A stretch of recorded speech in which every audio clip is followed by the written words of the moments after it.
give people time to catch up, so we could just talk complete gibberish for a few minutes. Right. Well, that's ladies and gentlemen, live with the Q&A. Join at your will. So the canal thing is sort of a gibberish thing, but history of the Industrial Revolution stuff, it's interesting. You guys have these canals with lock systems, and there's that one really amazing one. I think it's in Scotland, where they replaced an 11 lock flight with that big spinning wheel. Yes. Is that Ireland or Scotland? There's one in the Isle of Man, which is a small island between Ireland and England, and it's a huge, gigantic wheel.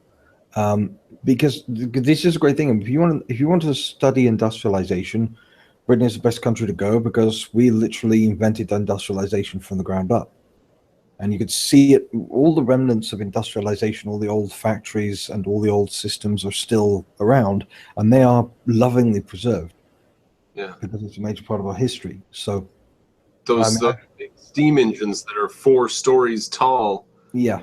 You still have. I mean, regularly, whenever you go on holidays, whenever you always visit all these kinds of sites, it's kind of our equivalent of the largest ball of twine and stuff like that.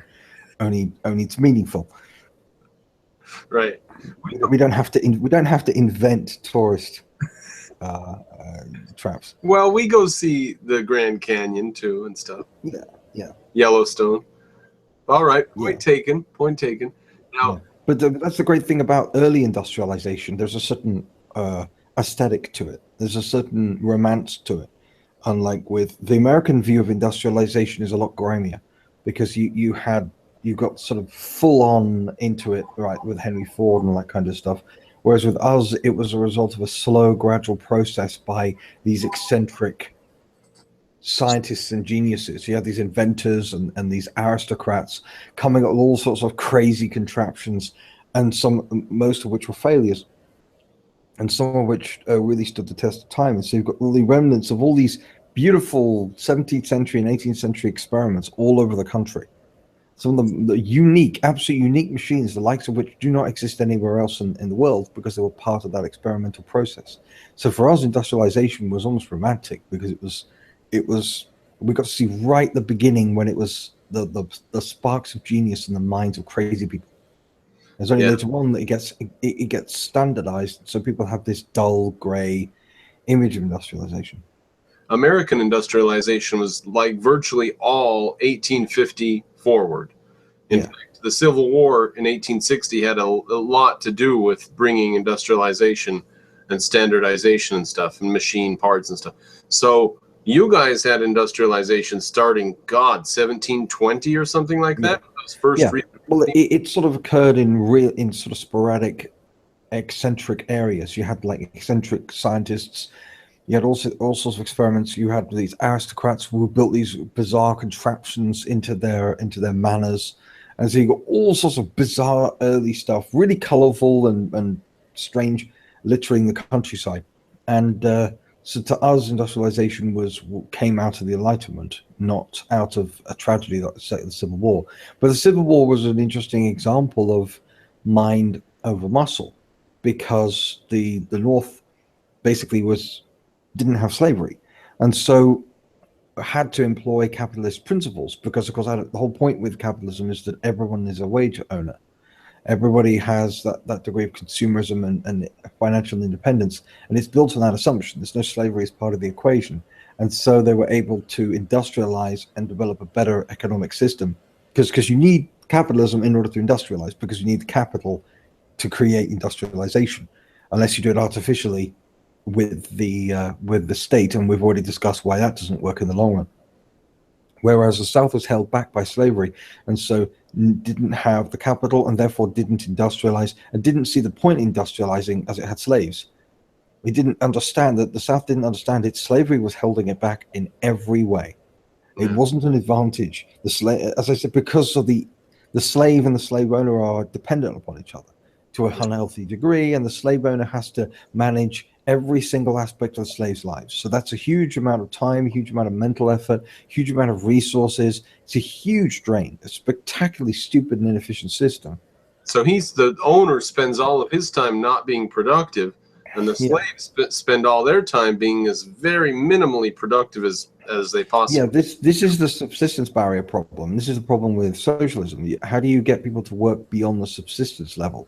If you're saying from each according to their ability rather than to each according to their ability, if you're not rewarding them by merit and you're not rewarding them by the amount of time they put in, you're not giving them rewards proportionate to their ability, which is what you have in capitalism. How do you get them to work harder than a subsistence level? You can't.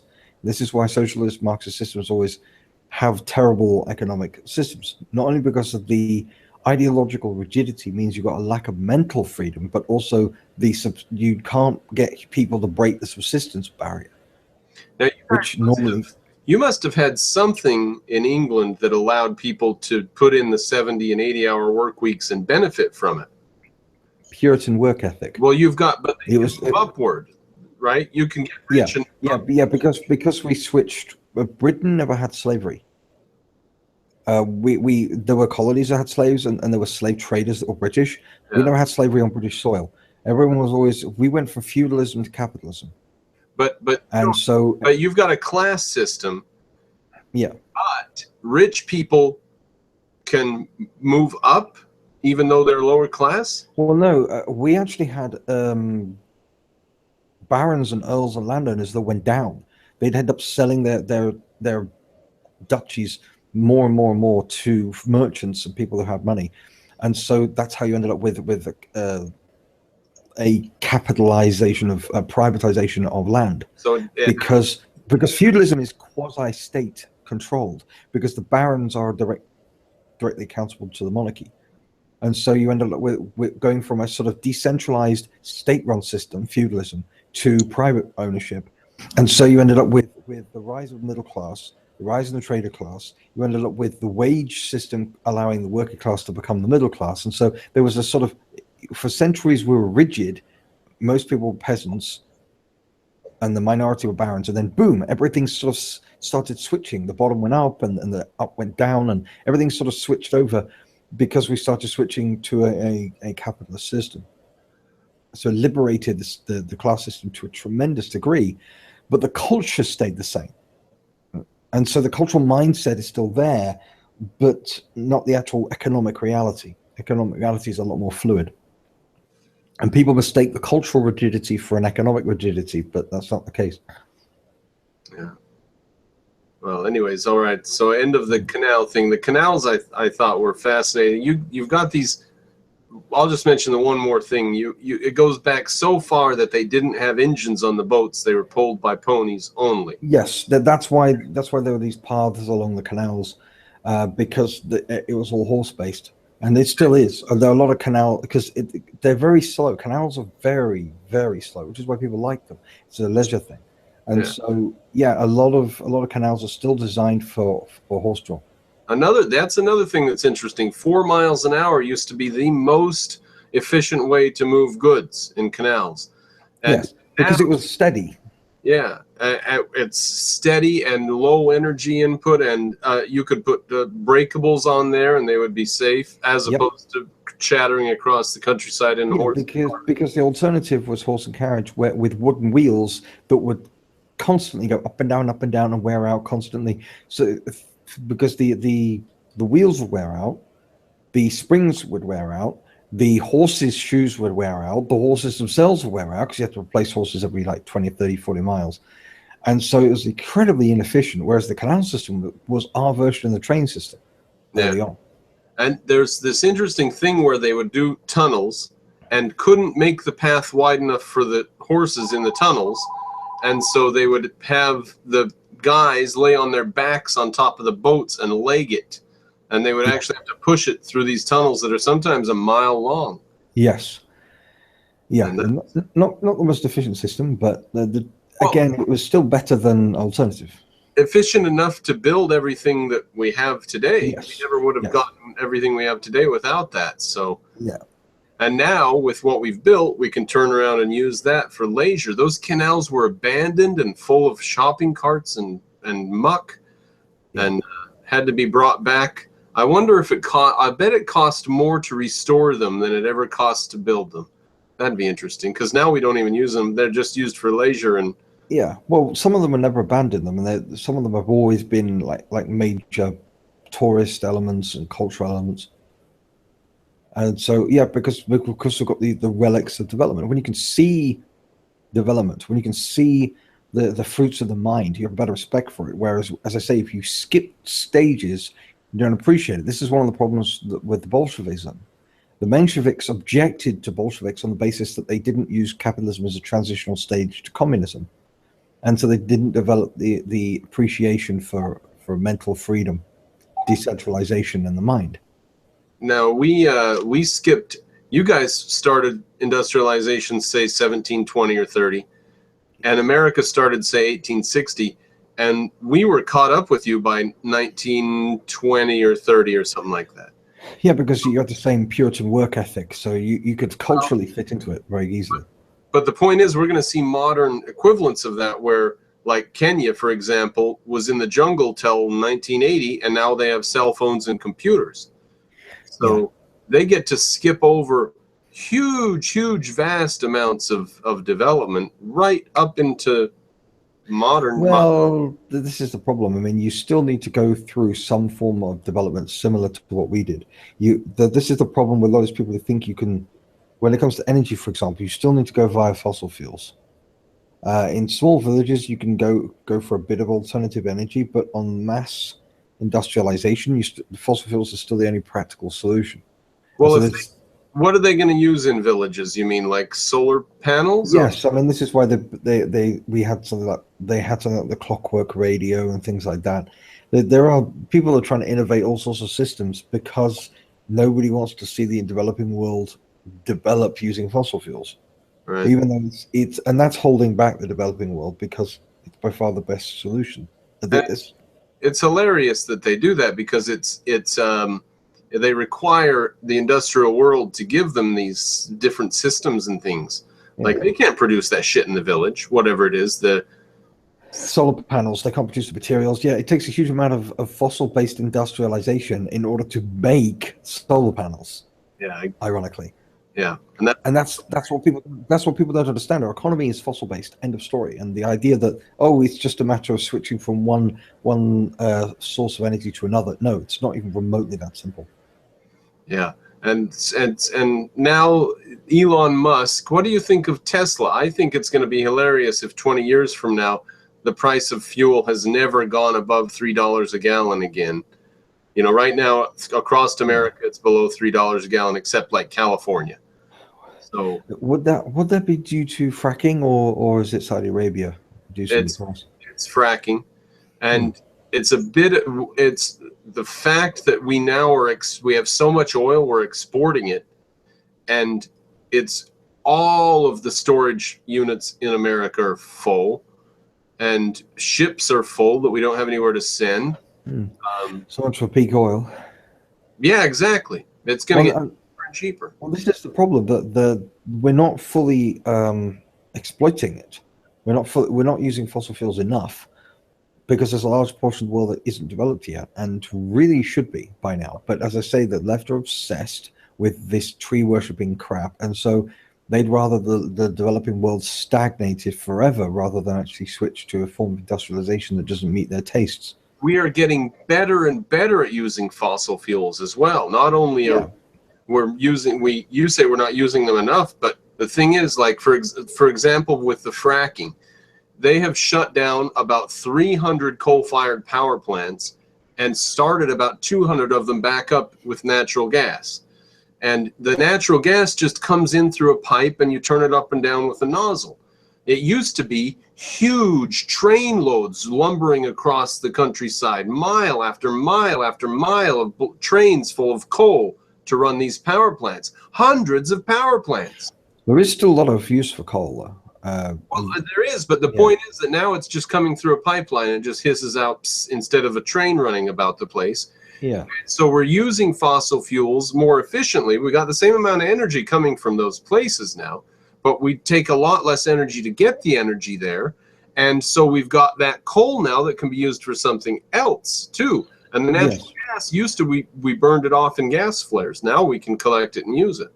So we're just getting better and better at the stuff. It's not going to get rarer. It's going to get more abundant, more and more abundant. Yes, yeah, this is the exact opposite of what all the left predicted, because they failed to take into account the mind. And this has always been the problem with them, and this is why the whole labor theory of value thing was such a big garbage. Because if you don't take into account the capacity of the mind to increase the efficiency of labor, then all your calculations are going to be completely wrong. And the reason why so many people live out the mind, apart from the fact that they want to deny that human beings have minds so that they can be more easily controlled, is that you can't predict what the mind will come up with, because we're talking about the independent, free mind here. All the minds, all freely working independently from a central planner, is just an absolute unpredictable chaos to the left, and that scares them. It's really quite predictable if you take Kurzweil's graphs of productivity and stuff, but like he couldn't find World War I or World War II on graphs of the price of brass and things like that. I mean, it just the price of brass and stuff just goes down and down and down. The price of everything goes down and down and down through centuries, and the left thinks that they can control it and do something about it. The right just wants to put up their hands and say everybody's going to do what they want and it's going to turn out okay. And if it doesn't, if there's somebody starving, help them. You're their neighbor, help them. Yeah. I mean, they don't. As I say, ultimately, this is a power issue. This goes back to what is the difference between the left and the right. The left believe in the state raising your kids, and the right believe in the family believing the kids. You either have the family or the state. You either have independence and decentralization, or you have centralization. And the tragedy is that left don't see themselves as authoritarians. They don't see themselves as grand planners and centralizers, even though they have to be, because their ideology depends upon indoctrination, and to be implemented uniformly, you require a uniform mindset. You require a uniform state, because people don't naturally freely gravitate towards an arbitrary set of ideological doctrines. They naturally gravitate towards what is objectively perceivable as practical and workable, which is why you don't need to indoctrinate people into capitalism. People naturally go that way. In a free market, people will stay capitalist.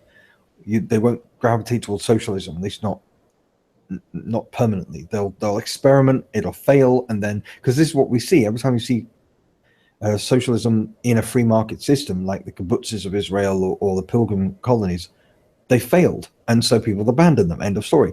And so in order to continue a socialist or Marxist system, even though it doesn't work, you have to have centralization. You have to have tyranny, you have to have authoritarianism, you have to have propaganda to prop the whole thing up. And that's the tragedy. If you believe socialism works, you believe it can be decentralized. You believe that it can operate freely. But once you recognize it doesn't work, that's when you recognize, that's why you have to have tyranny. That's why. So they're centralizers because they're wrong. That's the interesting thing. Not because they want to be, but because they're wrong. That's the tragedy of the whole thing. Yeah, because their thing is against reality, they have to use force to put it into place. Yeah. No way. Because when something is true, you don't need to use force. Yeah. But you just rely on people's self-interest, which is why the left hates self-interest. Because again, it's a component of independence, it's a component of freedom. And they want to leave self-interest out of the equation so that they can justify using slavery and force. It's hilarious that as a group they believe these things and they get corralled and manipulated. I mean, they think they're so independent, and because they reject reality and they reject the right's objectivity, and they have their own special philosophy, and they have their own ideas, and they're independent in their thinking and stuff. No, they're puppets, they're tools. It's hilarious how they end up being manipulated. Yeah, well, collectivism magnifies in a chain reaction human flaws and failings, and individualism limits them, because you have to recognize we're going to make mistakes. You have to recognize that we're flawed people. It's one of those simple facts that have to be ignored in order to subscribe to collectivism and centralization. They don't recognize that any error is just going to trickle down. So they accuse the right of believing in trickle down economics, which they absolutely hate. They believe in trickle down human error. That's the tragedy of it. I mean, it's ridiculous. Yeah, so the central planner will make an error, and there's no authority to appeal to. But in the private economy, we don't say there won't be errors. People are going to go broke all the time. So the central planner, the free market is an error correction mechanism like science. This is the difference in science and religion. Religion has no error correction mechanism. You can perpetuate an error within religion for thousands of years. Whereas in science, the error is instantly corrected. To be pessimistic, we could say that a free economy is an error production machine. It produces 99 errors, of which 97 follow par, and 2 of them are slightly corrected and become useful. So, yeah, I mean, well, and socialism or central planning is the opposite of that. It doesn't allow 2 or 3 different things. It's one answer for everybody, one education or whatever. Yeah, because I mean, the thing is, we're going to be making mistakes no matter what. That's human nature. Again, that's the reality that has to be ignored. Yeah. And when you're looking at just starting with the facts, starting with human nature, starting with the nature of reality, the nature of reason, the nature of life itself, everything else, you come to certain conclusions. But if you're starting with an ideology, if you're starting with a theory, if you're starting with an abstraction, then you can end up going completely off the rails. And to ignore human fallibility, that is a significant error. And I'd love to see the left try to justify that. Because as I say, 99% of the ideas that we're going to come up with are going to be wrong. 99% of the experiments are going to be failures. That's what human fallibility means. It doesn't mean mistakes every now and again. In the aggregate, when it comes to grand experiments or businesses or ideas, that most are going to be failures. That's just a reality. And so you need some way of being able to quickly compensate for that. Isolate the extent of the error and create a system that everybody is able to immediately recognize and has the motive to avoid the errors made by other people. That's what a free market does. And the central planning and anything else like that, you haven't got anything like that. You have no error correction like that. In central planning can only inherit wealth. Like look at the automobile. What was the correct answer for the invention of the automobile? Was it the Model T? Because that only lasted for 15 years, and then they had to change that. So there was no correct answer. There were only many answers that were suitable in some way or other. Only the private market can give you 99 answers to a single problem. And what was the collectivist answer to that? Was that we need the state to give poor people ponies so they have a way to ride around. They didn't have an answer that involved making a new way to ride. Welcome, John Sabat. Superfin guys come in too as well. I'll unmute you. So yeah, the collectivists have nothing to offer in the way of new plans or new ideas. They can only take what's been given them and screw that up. Well, they can create a new idea. The problem is it's one idea at a time, as opposed to the thousands of alternatives which could be created in a free market. And so that one idea stands a very good chance of being wrong, because 99 times out of 100 it will be wrong. Every time it's wrong. I mean, like I just said about the Model T, it got this country started, but it was obviously the wrong car. It was a terrible piece of garbage. So every answer is wrong. That's the thing about the free market. No, in a sense, yes. But you're in terms of like a single idea, the chances are, as I say, about arbitrarily putting a percentage on it, 99 times out of 100 it'll fail. I can't remember what the exact number of what the percentage is for businesses that fail. I think it is what? Is it 80%? It's 80% over like a 10 or 12-year period or something like that. It depends on how you measure. But any given year, like 50% of restaurants in America shut down. It's insanely high. Yeah. So Super Fin Guy, welcome. I like your new icon. Why did you switcheroo to that icon? Or what it's called, portrait or whatever. I like that though. His microphone's muted. Yeah. And John Sabat, welcome. I haven't seen you around. If either of you want to speak up or say something. Yeah, my grandfather said when they came out with the Model T, it would break your arm because you have to crank it up in front and they would kick back. And he said him and all of his friends had their arms broken by him. just a useless piece of trivia. Oh no, no. I mean that's exactly the point. I mean you've got to error correct, error correct, error correct, and Now then sometimes it takes thousands of broken arms before a model is corrected. Now it took one particular kickback on one Model T one day, broke a guy's jaw, and gangrene set in and it killed him. And his best friend said, "All right, that's enough of that. I'm going to invent an electric motor that's powerful enough." And he invented the first electric starter motor, and no one before was able to figure it out because they were counting on making a motor that could run really high amps, really hot. And he said, "Here's the thing, you only need it to run for 2 or 3 seconds." So he invented a particular type of motor that would run really hard for just a couple seconds. And then that was the first electric starter motor because his friend died of gangrene. So he didn't care about thousands of people. He cared about his friend who died of gangrene. Yes, but the point is that he was one of many, many people working on the problem. Yeah, exactly. And so you've got to rely on serendipity. You've got to rely on liberty. You've got to rely, because let's not forget the plane was invented by a couple of bicycle repairmen. Yeah, while France was spending tens of millions of dollars a year on their plane development program. Yeah, because it was a government.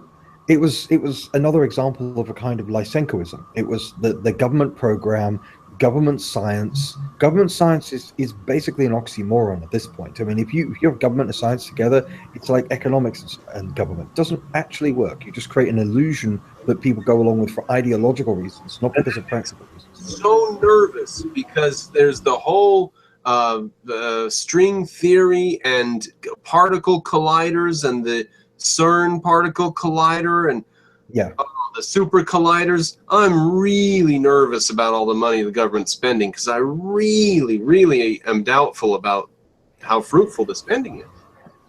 I don't know. Hello, Well, guys. you never know. Super Fin guy, I mean, you're into physics, right? Yeah, and I wanted to chime in and say that, for example, in the time that the Wright brothers, invented the plane, in the mainstream media they had, equations that showed that heavier than air machines were impossible. So that was standard at that time. Yeah. Exactly. Yeah, they knew it wouldn't work. Yeah.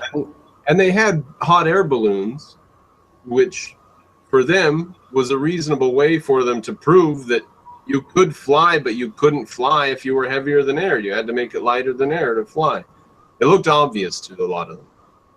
So Yeah, I mean, if there'd been central planning in every way, we would still be using hot air balloons. That's the tragedy of it. Zeppelin, some kind. Yeah. So I mean, this is why it's so important. Economic liberty is the only way we're going to get any progress.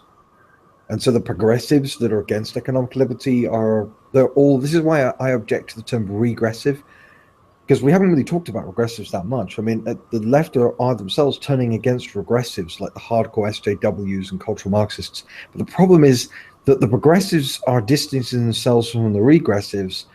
But to me, I can't see the difference. Yeah, that's maybe it's because I'm so far to the right now, but I can't see the difference between a progressive and a regressive. They're both backward as hell. They both believe in destroying the economic liberty required for progress. That's just an internal feud that's gonna, as they fall apart. I don't know what's gonna happen to the left. It is imploding, and it's probably gonna get more dangerous as it implodes. Clearly, it's destroying Europe. So. Yeah, I mean, they're just getting more and more fanatical, because they. John. But isn't conservatism regressive by its very nature? I mean, they want to return us back to the 50s. They want to roll back civil rights. They want to roll back no, they don't. Affirmative action. They want to roll back things. I mean, isn't that the whole? Why is affirmative action? Take America back. I mean, isn't that what? Isn't that why is affirmative action progressive? Yeah, affirmative action is an awful mess. So. Yeah, because it's race-based hiring. I mean, why is using race as the basis for hiring practice progressive? Isn't that backwards? I mean, prejudice is prejudice. Race-based hiring is intrinsically wrong. It doesn't matter whether you're hiring because of prejudice or hiring because of favoritism. It's still using race as not merit. It's not liberty. That's not a step forward.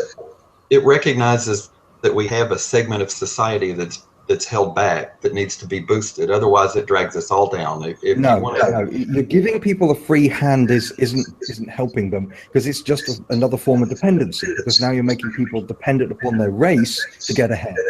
How does that help? It's not. But They need merit. They need encouragement to develop a meritocracy society. That's what minorities need. After all, we don't give affirmative action to Asians, do we? Asians are actually ahead, not behind. But they weren't held back. You remember black people. Yes, they were. Yeah, but the Asians were treated like crap when they first came to America.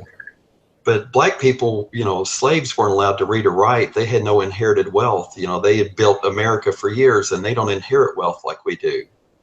So they're perfectly. Neither did we. The Industrial Revolution. The whole point of the Industrial Revolution is that people didn't have inherited wealth. The bulk of the middle class were originally penniless peasants. I mean, if we can build ourselves up from scratch, so can anybody else. And to say that black people can't do that, to say, oh, well, because their ancestors were slaves, they have to be held to a completely different standard, it's just taking the principle of slavery and just expending it. Because slavery wasn't just about taking away the wealth or forcing them to work. It was about providing them with things. The slave owner gave them housing, gave them food, gave them clothing. And you're basically saying that on the basis of the same criteria that slave owners use, race, that we should give people free stuff.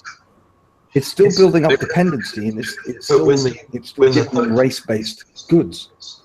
That's not progress. That's using the legacy of slavery to hold people back. That's basing your policies on race, basing your policies on history. That is every single thing about affirmative action is backward-facing. Somebody's got me on speaker. But the 13th Amendment outlawed slavery except in case of punishment for a crime. So what they did, if you read after slavery, all these black people didn't have a place to go, so they went around and arrested them for vagrancy and put them on chain gangs and then put them back to work. And right now and today, a lot of them are being arrested for petty crimes or marijuana or something like that, and then they lose the ability to have a job and they move into careers of crime. It seems if you can help to lift them up a little bit, it would solve a problem. To me, that's a progressive idea of giving them a helping hand. It's not taken away from anybody else. Of course it is. It's taking away their independence. It's taking away their responsibility. It's taking away their individuality, because you're basically saying that you're not an individual who's going to be held by the same standards as everybody else. You're not going to be judged equally. You're going to be given free stuff because you're black. And that's exactly what happened with slavery. Slavery wasn't just about taking from slaves. It was about giving. If you were black, you were given free housing, free healthcare, essentially. You were given free everything because you were kept by the slave owner. Now, what really is the difference? You're giving people stuff because they're black. It's the same mindset. Just because it's done out of pity rather than a belief in inherent inferiority doesn't change the fact that you're judging people by their race, and you're holding them to a different standard, and you're basically saying to these people that they can't build themselves up from scratch. And again, all white people were illiterate medieval peasants for over 1,000 years. If we can build ourselves up from the Dark Ages, anybody can build themselves up. They've got no excuse. You're just giving them excuses to be dependent on handouts. But I think it's about solving problems, though. It's about solving problems. If you got it's about rights. It's about individualism. It's about equality. You're ignoring their individualism. You're ignoring their rights. You're ignoring their potential for independence, and you're basically using history and race to dictate political policies. History and race. You have no logical justification for the policy. You're just using history and race. That's how you justify all affirmative action. History, race. And if you're thinking, if all of your policies are justified by those two things alone, how the hell is that a step forward? Doesn't matter how many times you rationalize it. Oh, he's dropped out. Yeah, he's left. Yeah. Finn? So, and that has a bad effect on the self-esteem of the black people, because they're more dependent. Yeah, they're more dependent. They rely on social security a lot of the times. Yeah. And has it worked? Is the black community now in a better position? They get more affirmative action than any other minority group, and it's destroyed them. I mean, this is why I despise the left, because they don't care about the results of their policies. They say, oh, well, this intends to do good. I feel that this is the right thing to do. And they don't actually care about the fundamental principles of society or the results. Even without the results, you could tell the affirmative action was wrong because it was ignoring their individuality. It was ignoring their capacity for independence. And not only that, but it was ignoring their individuality and looking at the color of their skin instead of their individuality. Yeah, how the hell is judging person by their race a progressive idea? Oh, wait, of course it's a progressive idea because progressives are just backwards socialist motherfuckers. Yeah. And he was obviously a leftist of some kind, but that was fun. Yeah. Complete moron. Yeah, because it's just talking points. It's, oh, well, look at how unfair, look at the disadvantages they have. Yeah, the disadvantages they have because of treating them by their race. So your solution is to double down? Yeah, and this is the problem. They don't understand that treating people unequally is intrinsically wrong because they have no moral absolutes. They only all they have is temporarily convenient political policies. That's their substitute for morality. Superfin. They are still treating them as second-class citizens that needs, lots of help. Well, this was the justification for slavery. The slave owners basically said the black people are intrinsically inferior as a race and they have less emotional control. They can't develop intellectually and they have less emotional control, so like a wild animal. And so we have to enslave them and provide for them because they can't take care of themselves. They'd say, look at how wretched and miserable and backward they are in Africa. If we left them to their own devices, they'd be killing each other with spears and just going around in loincloths starving to death. So they can't take care of themselves and they can't emotionally control themselves. And it's the same thing here. Every time there's a riot, the left go on, well, what do you expect? They've been treated really, really badly. People are treated badly all the time. We don't automatically start setting fire to everything. They don't hold leftists are racists and they don't realize it. They're holding black people to exactly the same lower standard, subhuman standard of behavior that the slave owners do. They are the slave owners. They are the plantation owners. They are exactly the same evil people that they cite historically. They say, oh, well, these slave owners were terrible people, so we need to do exactly the same thing the slave owners did. It's hilarious. They now go about telling everybody else how racist they all are. They're racist is something that they say to everybody now. Yeah. And they are the racists. They are the ones perpetrating racism. Yeah, because as I say, the black people have to go through the same learning process that white people did. White people started out with nothing and then we built up. We learned about the work ethic. We learned about independence. We learned about the importance of wage independence, family independence. And what's happened in the black communities? The family has been completely destroyed because they didn't learn the value of familial independence because it was destroyed by the left. The left deliberately destroyed the African-American family. Yeah. Black family. I shouldn't use the term African American because it's a stupid term. What do you think about the situation in Brazil, for example? Like Brazil was one of the last countries to abolish slavery in the 1880s, I think, and that's why there's a very strong social trauma in Brazil. For example, when the slaves were released, they all moved away to the favelas of today. What do you think that caused that? You think that was because of a leftist, policy or otherwise? Well, where else would they move to? I mean, of course they would move to where they could afford, and they don't have any money. They've got no inheritance. So and they were excluded from the society back then. Yeah. And this is the problem. The problem with ending slavery is it's how you do it.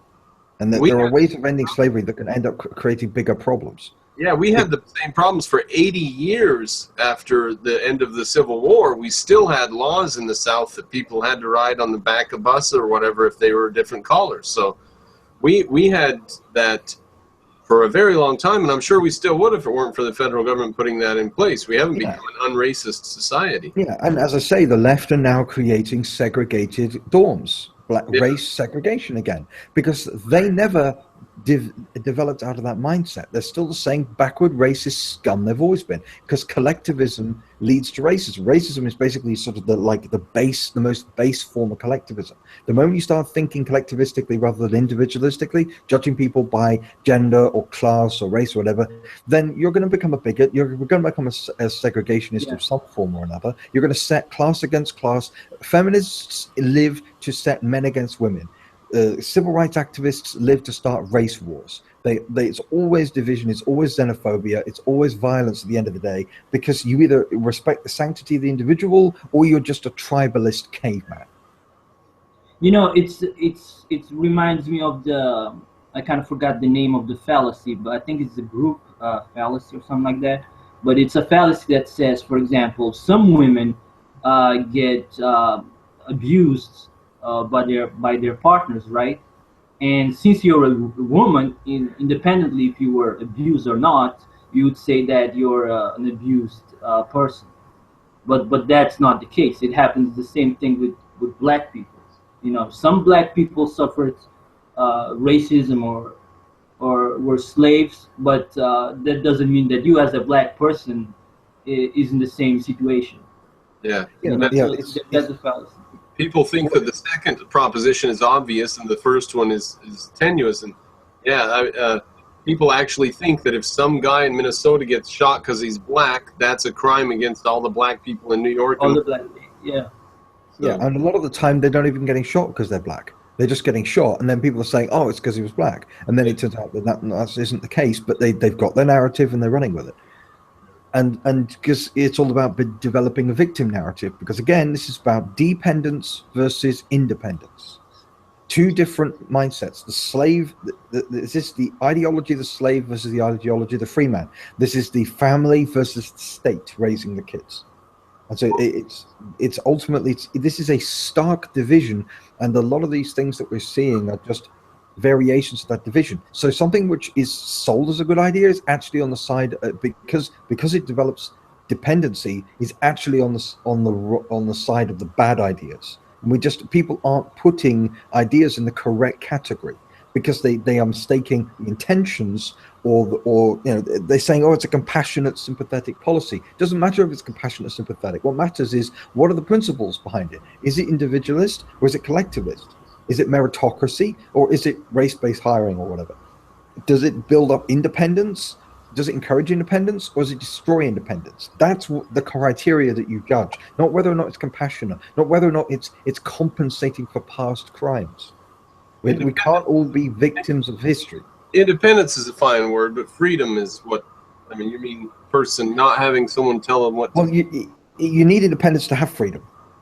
Yeah, it's the same thing. It's the same thing. You need the rule of law to have freedom, and you need moral character. And this is one thing that conservatives have got right, libertarians have got wrong. You need moral character, and in order to have freedom, because you have to be able to trust the population to behave themselves in order to grant them liberty. Don't give the conservatives too much credit for that, because they often go to religion for their yes, they're right with stage one, they're wrong with stage two, or at least they're mostly, but even religion is preferable alternative to nihilism. Yeah, that's true. All right, now listen, I had planned to be done by 2 o'clock today, like we usually will be a 2-hour show. So I've got about 10 or 15 more minutes, so I want to make sure we do your Christian apologist thing that you wanted to. Yeah. Well, we were dealing with this guy called G-Man in a previous hangout, and I was watching some videos critiquing him, and the main point they're making is that he's preaching to the choir. His arguments are really, really bad. All Christian apologist arguments are bad, but apparently they're spectacularly bad, and the main criticism is that he's preaching to the choir all the time.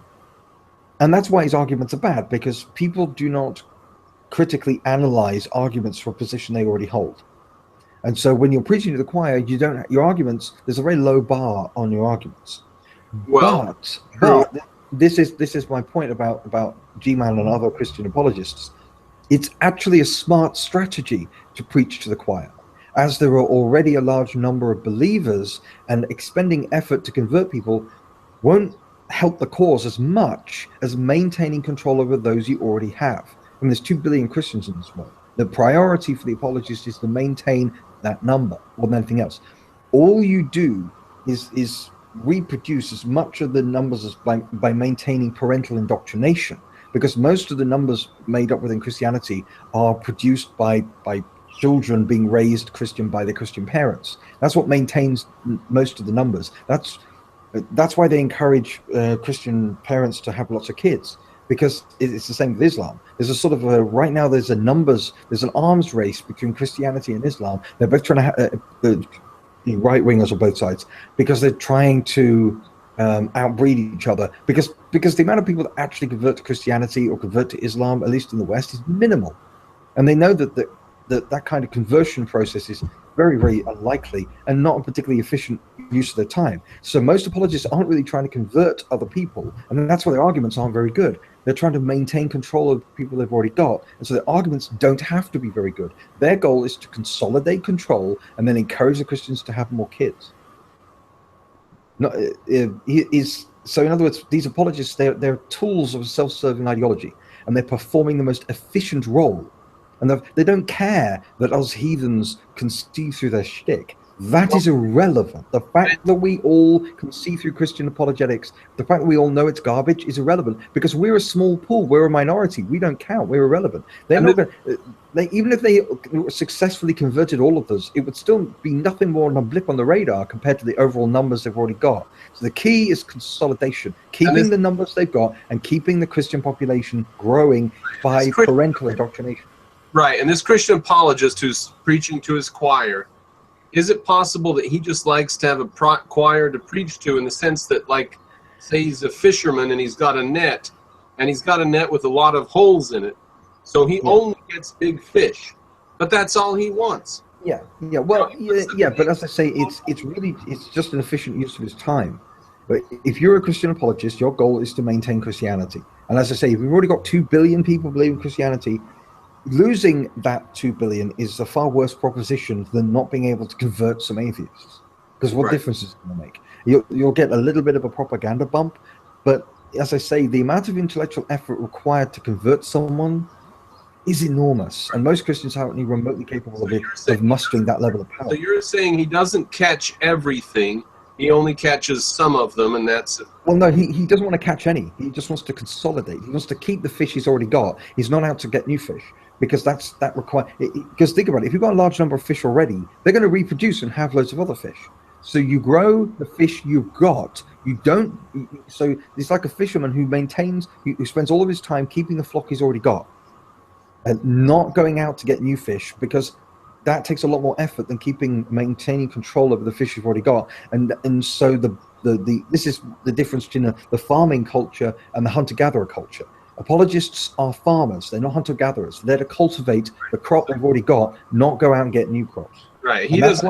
That's why Christian apologist arguments are terrible. They don't have to be good, because the goal of apologetics is not to convince people. Right. He doesn't have to break new ground. He just has to keep the ones corralled that he has. Yeah.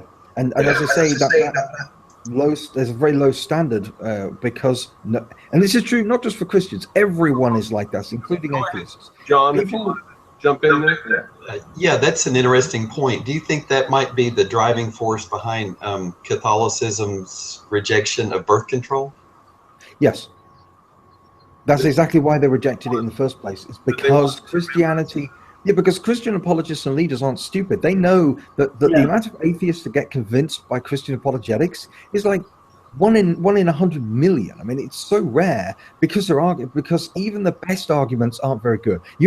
I don't know how much Christian apologetics you studied, Mr. Cropper, but I've studied a lot of Christian apologetics. I've studied the very worst and studied the very best, and there's barely any difference. The best arguments they've got are still really, really weak, and they know that. And so why bother spending all that effort trying to improve your arguments, which stand a very low chance of converting anybody anyway, when you can just stick to low arguments, just pander to a crowd?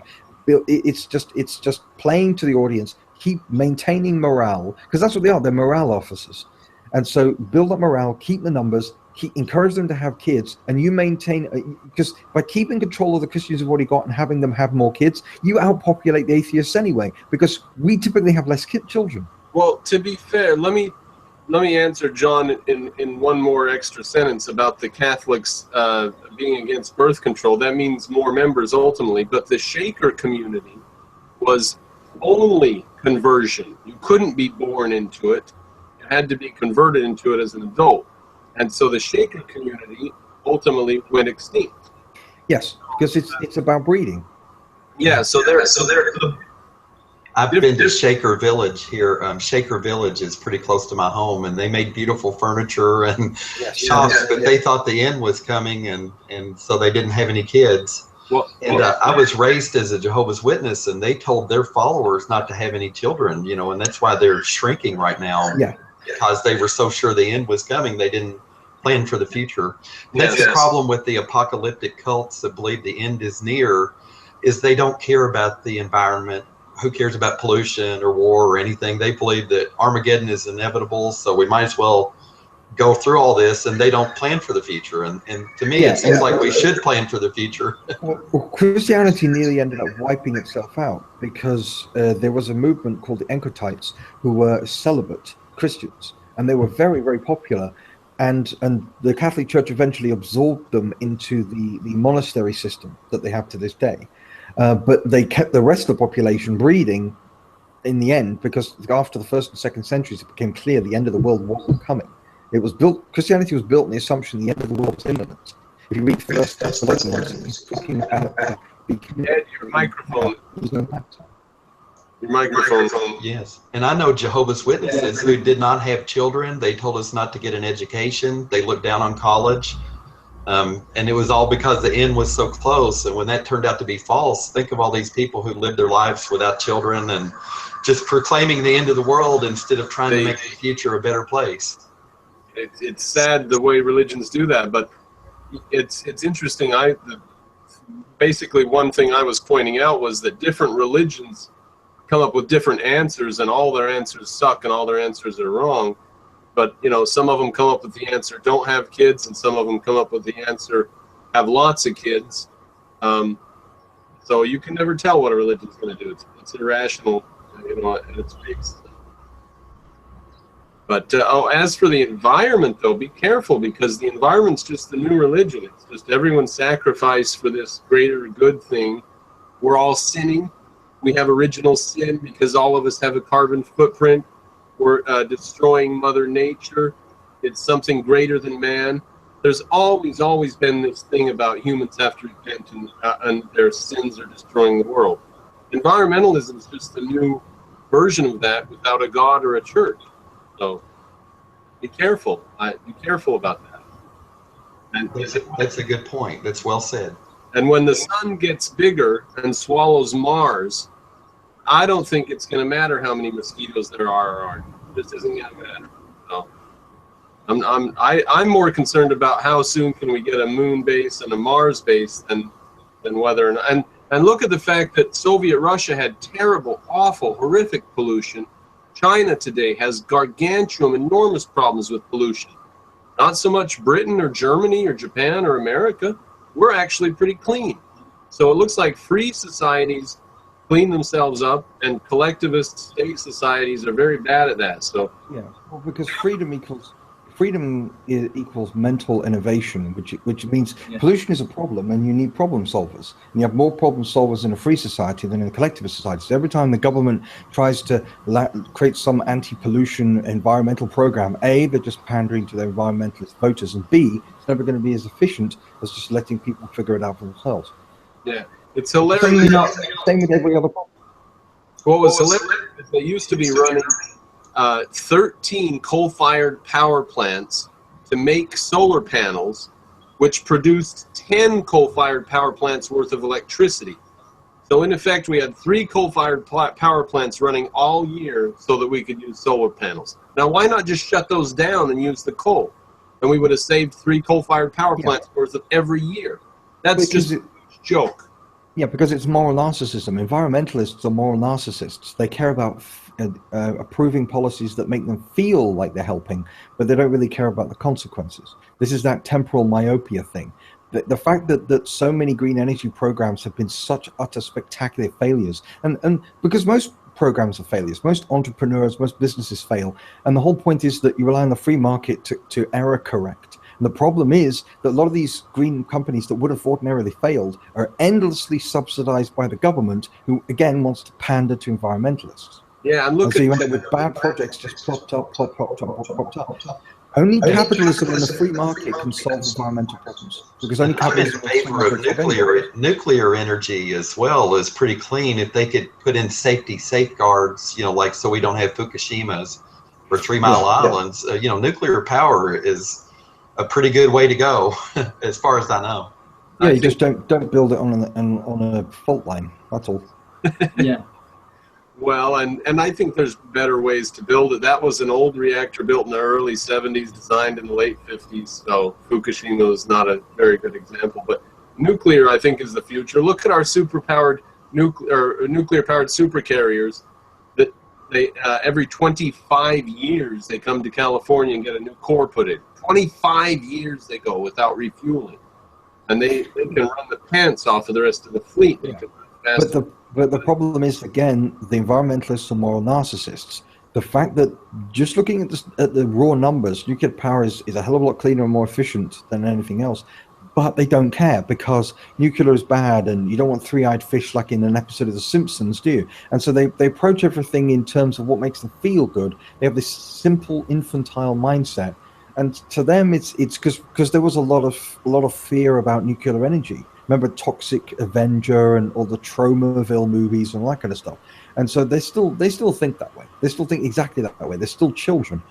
And so the results are completely irrelevant. Environmentalists don't care about the results of their actions in any way, ever. I've never known any of them care about the results. All they just care about intentions. As long as they think they're doing good, as long as they intend to do good, that's all that matters. And one other thing that's hilarious about them, Brother John, welcome. They got these hybrid cars where they say we'll be more efficient by adding 100 fucking pound battery. So it's the same as a car was before. It's just now you've got 100 fucking pound battery in there. Well, this is why they had to create conspiracy theories and like documentaries about how the electric car was killed by a conspiracy of big oil companies. No, it wasn't. Electric cars are crap. I mean, they're just not as energy efficient. This is just pure physics. But they don't care about the data. They care about the intentions. Their intentions are good. They were the first cars, actually. The electric type of cars. Yeah, and they were spectacularly inefficient then, and because it's about the concentration of energy. It's just a matter of physics here, and they can't replicate the level of energy you can get out of fossil fuels. I mean, people don't understand. Fossil fuels are incredibly energy dense, because you're representing thousands and thousands of years of sunshine that's been compressed and compressed and compressed into the liquefied remains of ancient algae and plants. So we're talking about millions and millions and millions of years of thousands and thousands of years of sunshine condensed and condensed and condensed. You're not going to have a level of efficiency like that just from a few decades of battery research, although we are getting it. Lockheed Martin has announced that they are pretty close to a nuclear fusion reactor. What's the future of that? It's supposed to be a lot safer and cleaner. Well, Germany has a massive fusion project right now, gigantic fusion project, but it's all still we're very early stages, so we're not going to really figure it about for a decade. From what I know from the project in Germany, they made the reactors smaller, but they're still at the same standstill. They can't get net gain from the idea. What about they're basically the same? Isn't there one in California that they're doing where they're using lasers to point at a central point and do it in the middle of that? Is that California? I thought it was California. Maybe I'm wrong about that. But fusion, I think, has been 10 to 20 years away for about 50 years now. Yes. Yeah, they've spent like billions of dollars, and they at the same. It's a very hard nut to crack. So I would like to find the company. If Lockheed Martin makes the breakthrough, whoever makes the breakthrough, I want to invest in their stock before they do. So please, if anybody knows who's close, let me know, because I will invest in them. Well, I wouldn't invest in fusion power, but because it's been a long time. They spend a lot of money, and they're not going any further. So. Well, I mean, if you look at nuclear power stations, when they were first developed, they were incredibly inefficient too, and they were producing like 1 or 2 watts of energy, and it took huge amounts of plutonium to get that because the technology was very inefficient at early stages. And they had the Manhattan Project to work off, so they had a huge amount of government investment, and it still took ages to get into a proper state. But it was easier. The same thing. Well, eventually, yes. But it was easier. But that's because of the Manhattan Project. And the more they put up a huge amount of money up front. The Manhattan Project cost a huge percentage of the overall GDP of America, and sucked up massive amounts of power. So they had one giant, huge research project, and so that accelerated the process. Whereas with fusion, compared to that, you're doing a fraction of the amount of research in fusion compared to the Manhattan Project in terms of GDP. But the concept for for fission power, it was there. You get a few bars, and with that you can boil water and produce energy. But with fusion for continual production of fusion, the concept is not there. You cannot produce That's a continual fusion. I've heard you mention before. We know we hypothesize fusion, but we've never been to the center of a star. Yeah, that's true. There's no empirical evidence of continual fusion in nature. It's just an idea. Well, if that's the case, a lot of scientists... That's not true. There's evidence of fusion in stars. Yeah. Where? But no, have you seen it?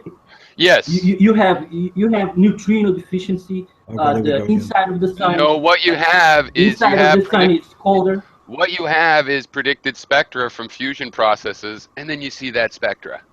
That's seeing it.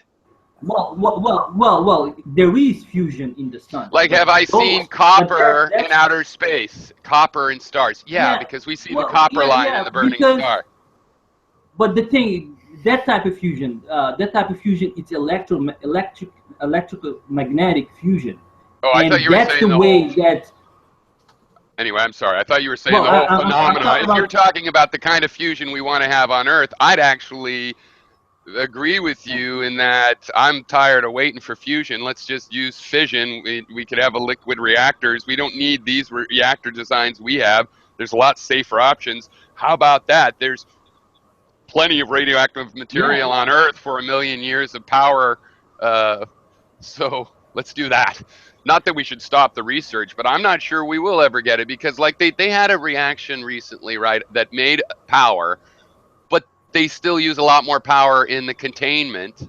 So, will they ever get enough? It seems like that is theoretical, and who knows if it'll ever work out with the thermodynamics and the energy in the end. I don't know. Why not use regular fission, which, people... It's politically unpopular. That's right.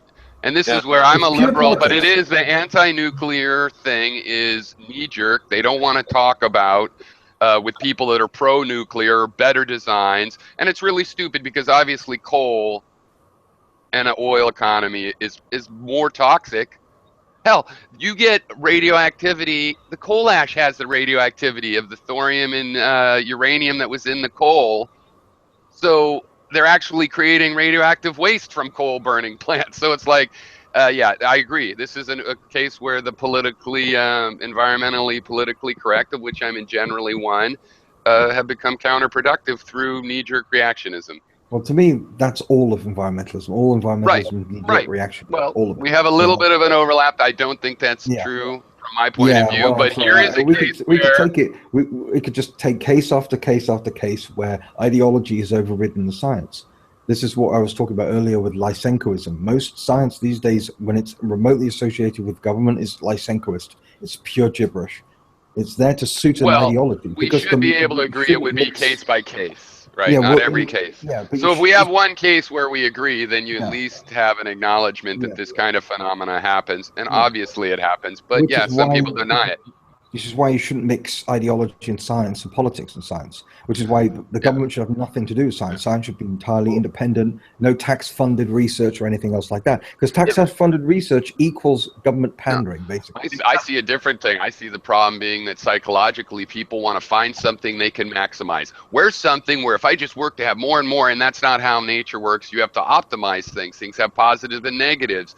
You can mitigate the negatives and maybe turn it into not so much of a negative, but there's always going to be, and so people want to, being against technology, that's always good because it's killing us. Being against medicine because, hey, they are doing too many of this kind of operation, let's be against medicine. No, you got to optimize. You got to be against what is causing the trouble and not knee-jerk, for example, being anti-nuclear when you barely know how current nuclear reactors work. You need to dig into things or let other experts dig into them. And I think that we have that on every spectrum. And politicians are terrible optimizers because they're pandering to the lowest common denominator. Yeah, but I blame the public in this particular thing. The public wants the silver bullets and the things that I just keep saying more of this thing and that'll be good. And nothing is like that. Yes, but the politicians, I think you're underestimating how stupid a lot of politicians are. No, they are stupid, and they come from that group, and unfortunately, they're smart at provoking the stupidities and making people more stupid in order to get themselves elected. So they are a big part of the problem, but we got to blame people here in this world right now. We have enough democracy right now that it's time to blame the people again. Yeah, because the whole point is that human beings make mistakes constantly, and so you need everything to be the product of an error correction mechanism. Science is an error correction mechanism, and so is the free market. And the problem is that people's ideologies suffocate the efficiency of the error correction process within both science and the free market. So I'm against anything that threatens the effectiveness of the error correction mechanism of the free market in science. And that is a lot of ideology and a lot of politics and a lot of government that does that. And so all these mistakes which we keep seeing repeated over and over again, that's because the error correction mechanism is not allowed to be as efficient as it could be. That's why all government intervention in science is wrong, and all government intervention in the economy is wrong. We accept because it's just magnifying error. If we accept that the government is impotent and useless the way Soviet Russia proved it is, and we also see that it is free economies that are clean, then we can show that leftists don't give a shit about the environment, but people on the right, namely capitalists, do, obviously, because that's irrational. Brandon, come on. How? True. Absolutely, because unregulated environments are not the cleanest. They haven't been empirically. That's why. America is cleaner than Soviet. You're doing the thing I was saying. It's like, hey, the government's bad, so just less government. If we could start getting negative amounts of government, that'd be better. No, that's not how the world works. No, I didn't say that. I didn't say less. You don't want to be overbuilt, but you don't want to be underbuilt. Infrastructure does the jobs of infrastructure. You know, it can create clean water. Yeah, but why does government have to be the source of infrastructure? Well, because before the United States government regulated meat packing plants, there was maggots in the meat. So that's why. Because empirically, if people were noble and eventually we get to this space, then you could remove all regulations. They're not noble, they're prone to error, and that's the problem. This is why I keep saying we have the free market, which is an error correction system. The government is not an error correction system. It's an error generator because it's a centralized pipeline. So the question is, how are you detecting the errors? Does a kid have to die and then you go, I guess the water's poisoned, or is there a way to do it before the kid dies? Right. So how do you detect errors? This becomes the problem. They have the governmental regulation have killed millions of people. Yeah. So I mean, so everything has done that. All kinds of things have killed millions of people. Because the free market, case by case. That is not a reason to not have a regulation. Yes, it is. Lack of regulations has led to death as well. You have to have intelligent rules and approaches to your life in general, right? If you're talking rule of law, I agree. So I want to have a clean water system ahead of time. I don't want to wait until it's polluted and they'll go, the water table's polluted. Now we do something in tort court. No, I want the water table not to get polluted. All right, then go up to Flint. You inform yourself about the products. That's how you avoid being poisoned. You know, you can be there for everyone. You can because you're infantilizing the population. Yeah, because you're basically saying that the government has to take care of me, and the government needs to. The more you believe in the more areas of your life that the government has to take care of you, the more power you're giving the government, and so the more of a bottleneck you're creating in terms of power and concentration. Keeping track of your is reduced. Keeping track of the level of toxins in various, say, bottled water providers and various around your neighborhood, checking the soil in every park that your kids play in, that would be more than a full-time job. So I'm suggesting that with the world of our specialists, that we can actually spend money on monitoring devices that then we all share. So not everybody has to go and test the bottled water themselves at their own level of lab expertise. You don't need to do it yourself. You don't have people. There are associations that do that. You know, there are organizations that people can consult and see right. And one of them is the national infrastructure, the government. That's one of the organizations. That is very biased and they just But it's like you guys want to prohibit free association, okay? Because we have an organization in the United States that many of us have supported from its inception, right? I've told the story before. The military comes over, takes all the country fair and square by the old rules, and then you can take part in our property that we now have that we're calling this nation according to the following rules, where you pay taxes and the government can do things for general welfare. Those are the rules. I like that. I made that deal, my ancestors, with a lot of other ancestors, and it suits me. Why should I have to give that up? Because other people aren't voluntarily going along with that. You are forcing other people to go along with what you think is right. The libertarians believe don't impose their beliefs on other people. Socialists and leftists do. Your beliefs, by definition, are not voluntary. Your beliefs, by definition, require the forcing of others to capitulate. Your beliefs are not live and let live. Libertarian is necessarily voluntary. Do you know about gated communities on a golf course, say? You move in there and buy a house, and part of your agreement is a lien on your property that you have to pay into the homeowners association, and the homeowners association can tell you things like you can't have broken down cars in your yard. Keeps it nice. A lot of wealthy people like these kinds of places. Now, if I'm a child of somebody that moved in there and I inherit that house, am I being forced to do those things, or is that okay, or it's a lien on your property? If you're a child, you're a child. If you're an adult, you can move away. No, you grew up. Well, you can move away from the United States too. Yeah, but you're basically but the problem is that the United States isn't just a community. It's the whole thing. You're basically saying that every single the whole nation, gated community. The United States is exactly a territory that was taken by the U.S. military. That's its exact size.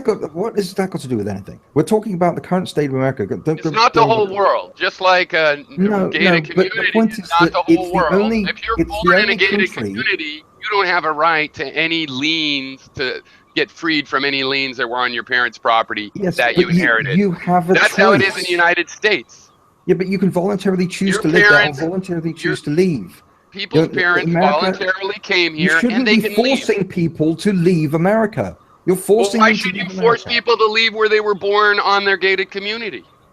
I'm not. They can choose to live there or choose to live somewhere else. America should have gated communities. Well, we don't kick people out for not paying their taxes. I'm saying people should have options. What? People don't get kicked out for not paying their taxes. They go to jail. We're not kicking people out, but you do have a choice. You're not an American citizen. An American does have a choice to leave America and go somewhere else. But the problem is that Americans want freedom. The Constitution is very clear that we can take taxes and do things that we consider in the general welfare. Now, I don't see that as me forcing my ideas on other people, because we have a democratic system. I don't get things are forced on me. I don't want to spend my money. I don't want to spend my gated community national funds on a war in Iraq, and I was forced to do that. Yes, and why aren't you then complaining about that? I do complain about that. But you don't have. But I'm not leaving, am I? And I'm not But you're saying other people should if they disagree with what taxes are spent on. No, I didn't say they should. I said they could. You said they should leave the gated community. No, you didn't listen. You said they could leave if they wanted, and I said that's the same thing here. No, I don't want to leave.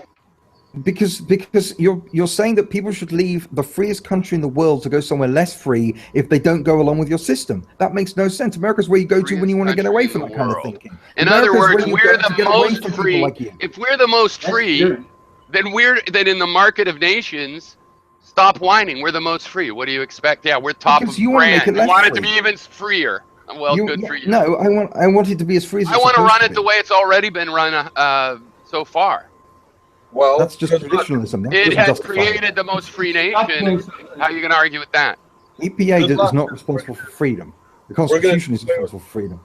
Well, the Constitution says we can charge taxes, and it says that we can regulate the economy. No, it doesn't. Yes, it does. It doesn't say you can regulate the economy. We're going to amend the Constitution. So that's how that's going to go, and then. Well, no, we're going to de-amend it because they amended the Constitution to create income tax because income tax is a violation of people's property rights, and so they had to amend the Constitution in order to negate property rights.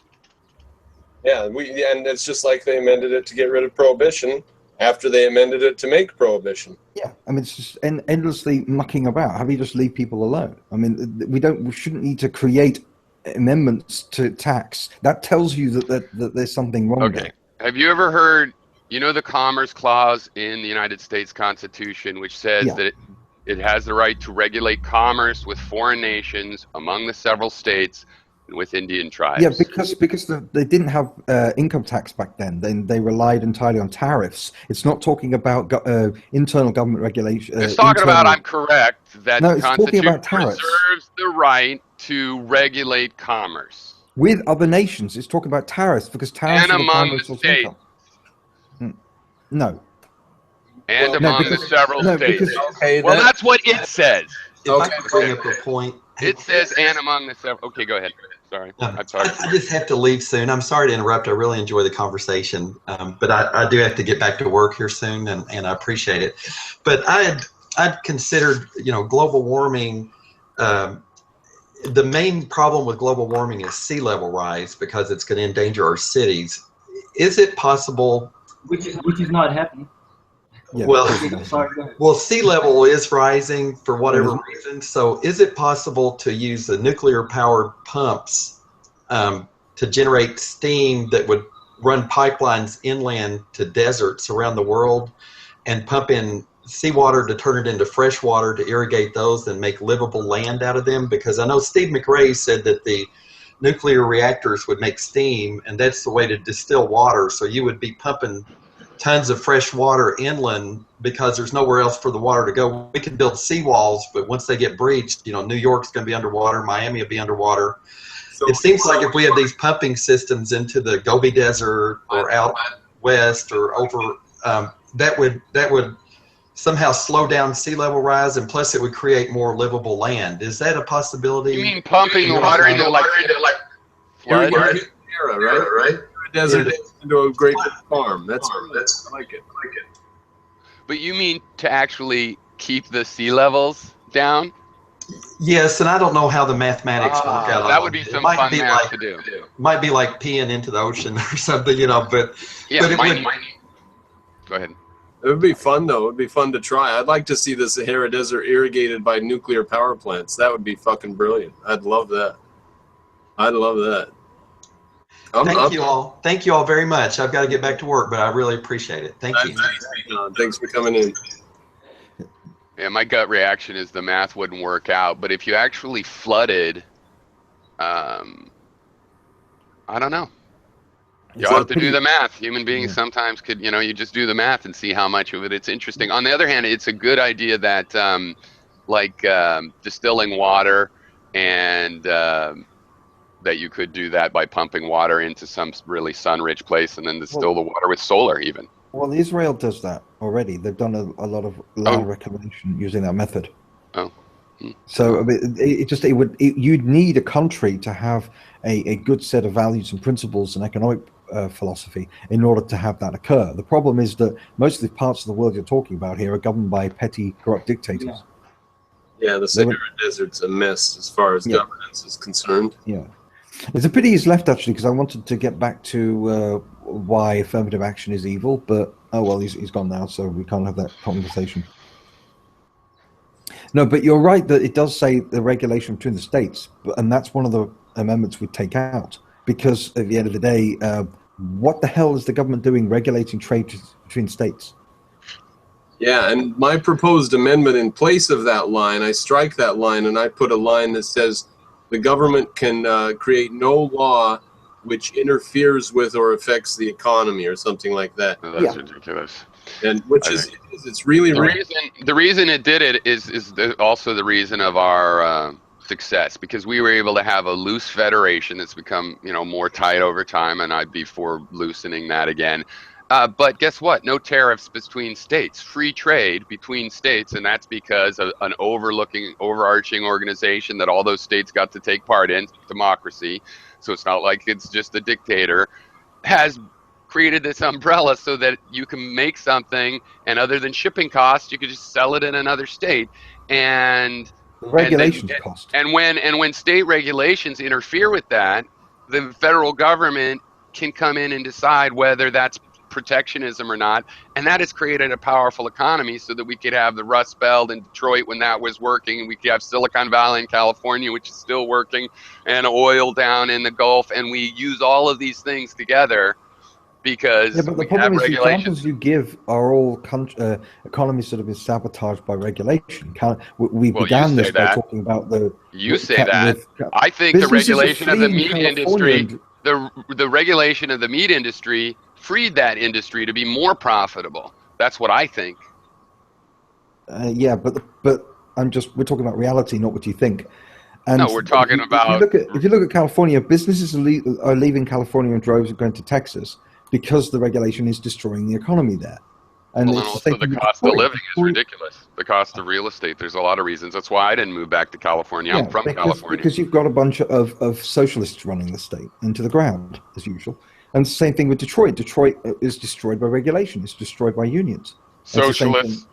Yes, like Pete Wilson and Arnold Schwarzenegger, of course, was a socialist. And no, I'm talking about stuff that happened decades ago, when the left first took over these areas. All these decaying areas have been in the hands of Democrats for decades and decades and decades, and yet nobody seems to question that. Well, just the ones you want to point out. I mean, all of them. Right. Where are the Republican economic failures? The South.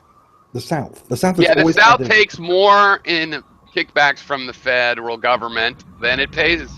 It is a welfare part of the country, and they're run like shit, and they have no economy. And now that they've got an economy, it's by having liberal tax benefits that attract companies from California. Well, why didn't they create those companies themselves? Why does California keep creating company after company after company? Going back, they created Silicon Valley, and not just that, they also have biotech. They also have big engineering firms of every kind. They also had Levi's. They've got a lot of banks.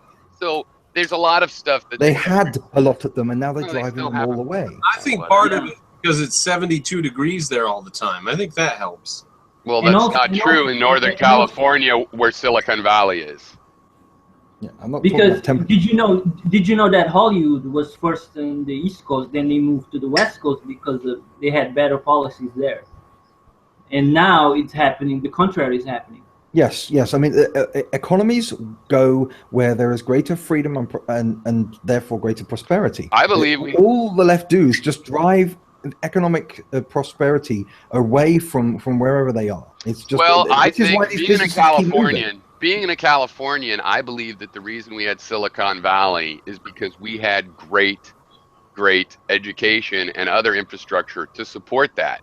So we had a lot of bright kids graduating at a time when all the roads were good and the water was already clean and everything, all the infrastructure was tip-top, so people could focus on making these great new gadgets.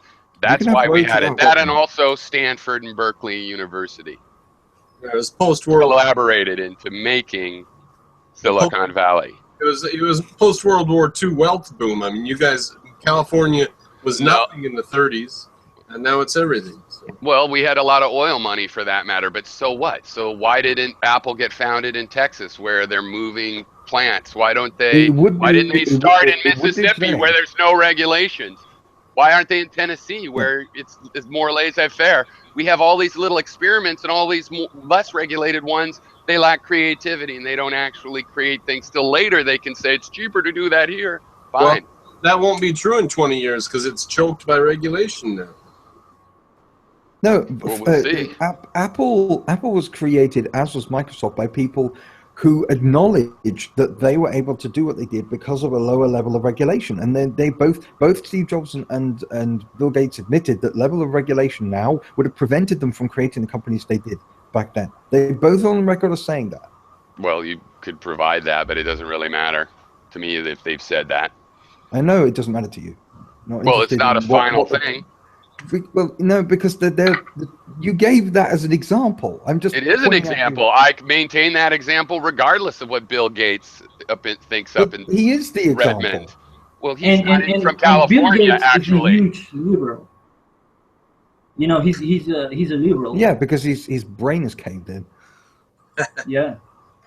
He's useless now. He's not going to be producing any innovations from this point on. He's never creating any jobs. His company doesn't have a record of any innovations except for marketing ones. Innovation is innovation. Well, right, but I'm talking about where did they make ability to create microcomputers come from when they were supposed to take up whole rooms, and why did people say, hey, with these chips they don't have to take up a whole room? And then the big whole room computer engineers were like, yeah, but that would be a puny thing, it'd be useless. And who was right? Well, the creative people in Silicon Valley in the 70s really took over that. But there were people up in Redmond, and there were people in New York, and now there's people in North Carolina, but it didn't start in North Carolina. Yeah, so basically you're saying that mental innovation depends upon roads. Well, I said a good education system. It depends on the culture, too. Public universities like the University of California. Yes. We got electric cars because California demanded that a certain percentage of cars be hybrid or electric by a given year. Demanded. You mean forced? You mean ignored? No, because they're just one market, you see, by saying, hey, if we were going to buy your... They're not forced. People could stop selling Toyotas in California, but it turns out it was more profitable to make a car and say, here, we got this offering in case people want it, than... Offering, yeah. Forcing. See, forcing. You get to decide what's forcing. You do not have to sell your Japanese cars in California. That's not forcing. To say, we don't want your cars if they blow up. You're limiting people's options. You're limiting... The government is basically deciding on what kind of car people should be making in what area. The government's deciding that, not the free market, not the consumer. No, because they continue to sell gas cars, but they offered this other car as well. Because why shouldn't the government be able to make negotiations about, you're making money in my territory, we have a negotiation of how we'd like the deal to be better for us. Politicians and bureaucrats negotiating? That's not their job. Well, this is why we got hybrids, so I disagree. Oh, hybrids, wonderful. Because a combination between... If hybrids were both economically successful and what the people want, you wouldn't need government intervention. That's the whole point. You only need government intervention when some ideologue wants to force an issue in order to pander to an electorate. Right, like if an ideologue wants to go to the moon and doesn't want to wait for SpaceX, or thinks that SpaceX would never come around if just from scratch, or would take centuries more, because that's what I think. You're in a world with people like me, and evidently we run things, so you might as well get used to how I think. Yes, but that's... Yeah, whatever. I'm tired of your kind of attitude, too. You're like, well, that's what you think, but here's reality. Well, I'm not. Name one fascist thing. Well, you just spoke exactly like a fascist. Yes. You said that I got to get used to the government regulation is automatically fascist. You're a radical. You think that. That's not how most people think. Freedom is not radical. Only fascists. I don't think you advocate for freedom. I think I have the freedom. This military might as well be a private organization. It took over this territory, and I have the freedom. Territory. What does that got to do with it? You keep going about taking over. We're talking about It's about America the rule and the of government law. right here and now. I'm talking about where nations came from. What's We that now got to own do this with what they're property. like now? The origin, my country was founded by a bunch of Viking barbarians that overthrew the Roman Empire. What the hell has that got to do with the Industrial Revolution or capitalism or liberty or the Enlightenment? Try to deal with the actual values that we are discussing here. See, because you think giving you have a me- God-born given right to a piece of the land you were born around, and you don't. No, I don't. I have a Yeah, you right to do. buy. I have Yeah, a you right do. to buy land. I have a right to land. You that have can the be freedom, privately all the owned. freedom you deserve, right? You can go anywhere in the world. Who owns the land before someone buys a piece of land from someone else? Where does the land come from? The land doesn't Don't belong even to dare anybody ask until we that, claim because it. I was just telling you as part of my argument where the land came from in the United States, and you rejected it as unimportant. Who So now owned you're the asking. land before the colonists? Nobody. The land was fair game. Natives didn't. Yeah. Natives in population didn't believe in private ownership. So That's a lie. only with private ownership. Like That's the wrong. natives were nomads. They believed in ownership of territory. You're wrong. They fought wars Territory, over it. not private ownership. Tribal territory. So they had That's national not private concepts ownership. of. That's not private they had- ownership. Why do you First think of they all, have? you're wrong. There were Why do you hundreds think- of different cultures, all with different ideas about property, and they did believe in personal property, property ownership of the land. I don't have the same attitude about how that works as you, so I don't know what your point is. The point There are is that people that wanted the land that fought us for the land. The point is that they were a bunch of backward But it tribes doesn't before. matter, because I'm saying those are the old rules. We took the land. It is now ours. We wrote the Constitution. Yeah, but It's a why do you keep pretty going on good about deal. it then? Why do you keep going on about Because it? you're the one going on about it. You're saying you want to you change keep our going on about Constitution, which created the most free country on earth. Try And not paying your, my try- ancestors No, have no. been here since before try the not Constitution. paying your try not paying your property tax and see how Try far not paying it'll be your- go on. Try not paying your fee, your homeowners association's fee in a gated community. You don't choose the property taxes. They were imposed upon us. You don't choose You how choose to much live in a your gated Well, community. in a gated no, community, but you do not choose in how a- much. You don't Pyro? choose to live in a gated community if you were born there. No, Pyro. but Pyro. that's Look, a I will let Pyro, you but guys you guys- go, but let me finish sentences too. Total oh fallacy. my God! Yeah, you just go, but you keep talking over. Yeah, but Dude. children is Your not ideology the violates the Constitution You guys are all now the all time. talking over each Yeah. other. So. Like, I don't know how many people are in this conversation. so I don't think. I don't think you can talk about the Constitution because your ideology, your liberal ideology, violates the Constitution. No, all the I time. am a constitutionalist. You're wrong. I You don't even know the Constitution. do. I read the Constitution regularly. If I may address the gated community Doesn't thing, seem like it. the gated community that in your you know fantasy. that type of property is like someone owning they own the land and they're leasing and renting it out to the homeowners there. Okay, as opposed to someone who has you buy a home on a plot of land. No, Okay, no. right. So it's a different, and Mistaken. you can No. choose to stay there. You can always choose to leave and move and get another piece of property. All right, with less restrictions. You have Okay. that choice. One. But let me finish. But the problem I think right now, fundamentally, our property taxes is unconstitutional because even if you paid off your mortgage and after paying 3 times what you settled to pay for it, over 30 years, try not paying your property tax and they will come and take your home away. Yeah, it's not yours.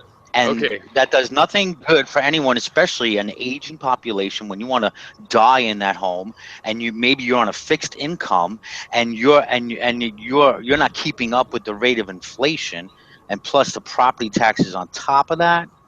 Yeah. No go. Okay. Gated communities. No. It's private property. It's not a sublease. You own the property. You own the house on the property. But there is a lien. Right? When you buy a piece of property, you can buy that piece of property without even the water rights or the minimal rights. That can belong to somebody else. Mm-hmm. Right? And so, for example, when the lumber companies owned all of the Sierra Mountains, basically, when they sold that off and those lumber, they moved and that lumber industry, died or whatever, that mill is no longer open. They sold the land along creeks, but they didn't sell the water rights. They still wanted, so you have a creek running across your land and you can't legally pump water out of it because of private property. It's a lien. You can have an arbitrary lien on a piece of property. That's how gated communities, in fact, almost all subdivisions, gated or not, are created. And part of that lien is that to buy these pieces of property where you hereby have, and you create a homeowners association that creates some rules, like how much trash you can have in your yard or whatever the This rules is completely irrelevant. So it's exactly like United States. Now, the second point is you brought up the property taxes. What property taxes tell us is we should just use the right language. Obviously, homeowners have land leases. They have rights with those land leases. Nobody can come and easily take that land lease, but with eminent domain, people can come and do that. The fact that you have to pay rent every year for your property in every country shows that you are leasing it from the government, which makes sense because they're the ones that obtained it, sold it off to let it be sublet or whatever you want to call it, and continue to protect the outer borders of it. So, of course, they are deserving a fee, and there is a lien on your property to keep supporting the organization that obtained and protects it. And that's what the Constitution says. Now, you think I'm a liberal, so I can't be a constitutionalist. But what I just said is exactly what the Constitution says, that you have to pay taxes, and that the government has a right to regulate commerce, and they have a right to do things in the public interest. Does it have the right to create any form of taxation in any way for any reason? Is there any limit?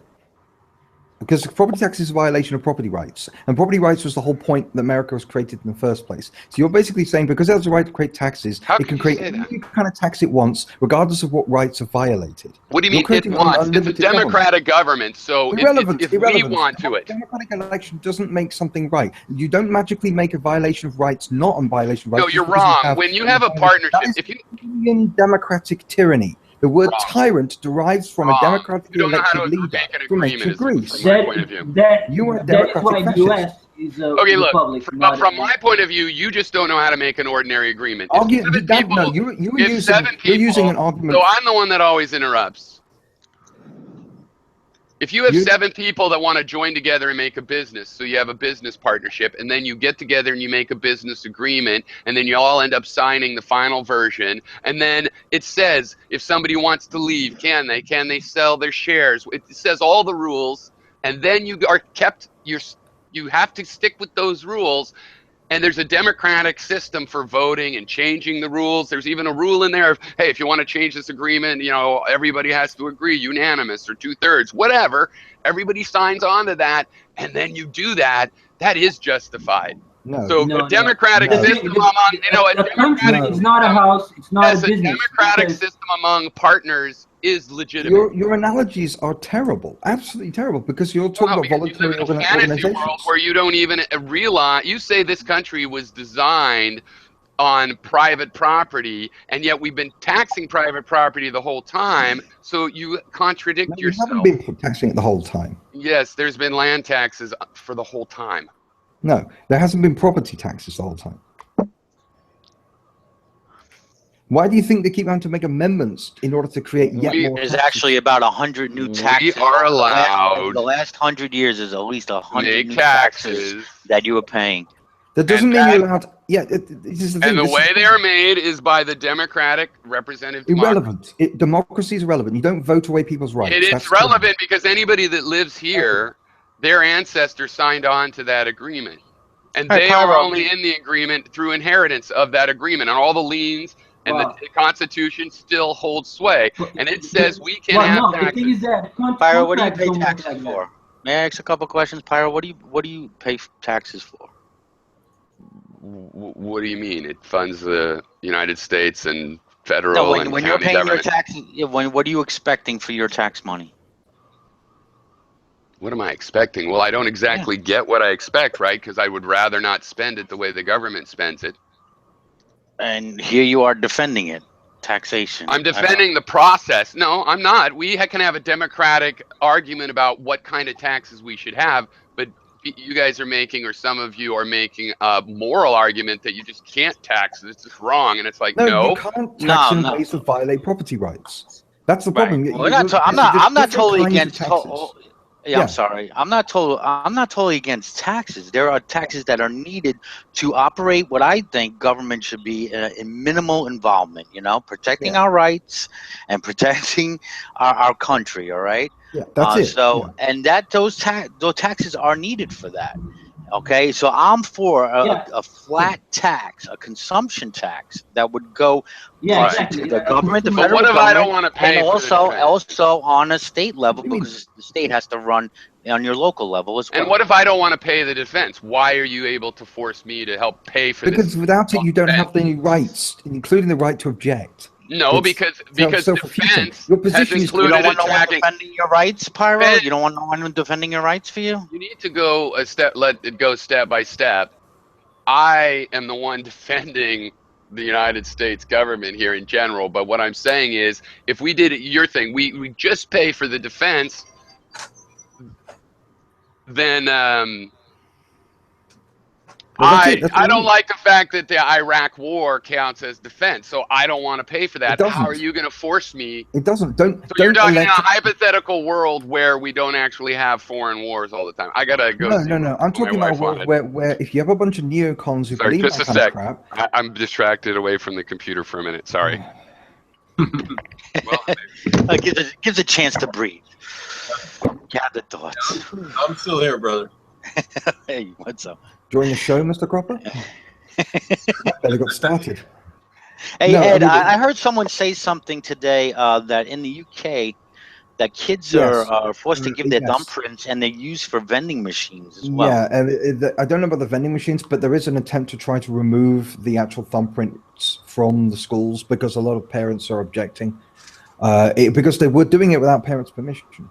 So the schools were because the schools, this is public education, so it's run by a bunch of fascists. And so they were just taking the thumbprints and keeping them on file without parents' permission. And everybody was like, what the hell do you think you're doing?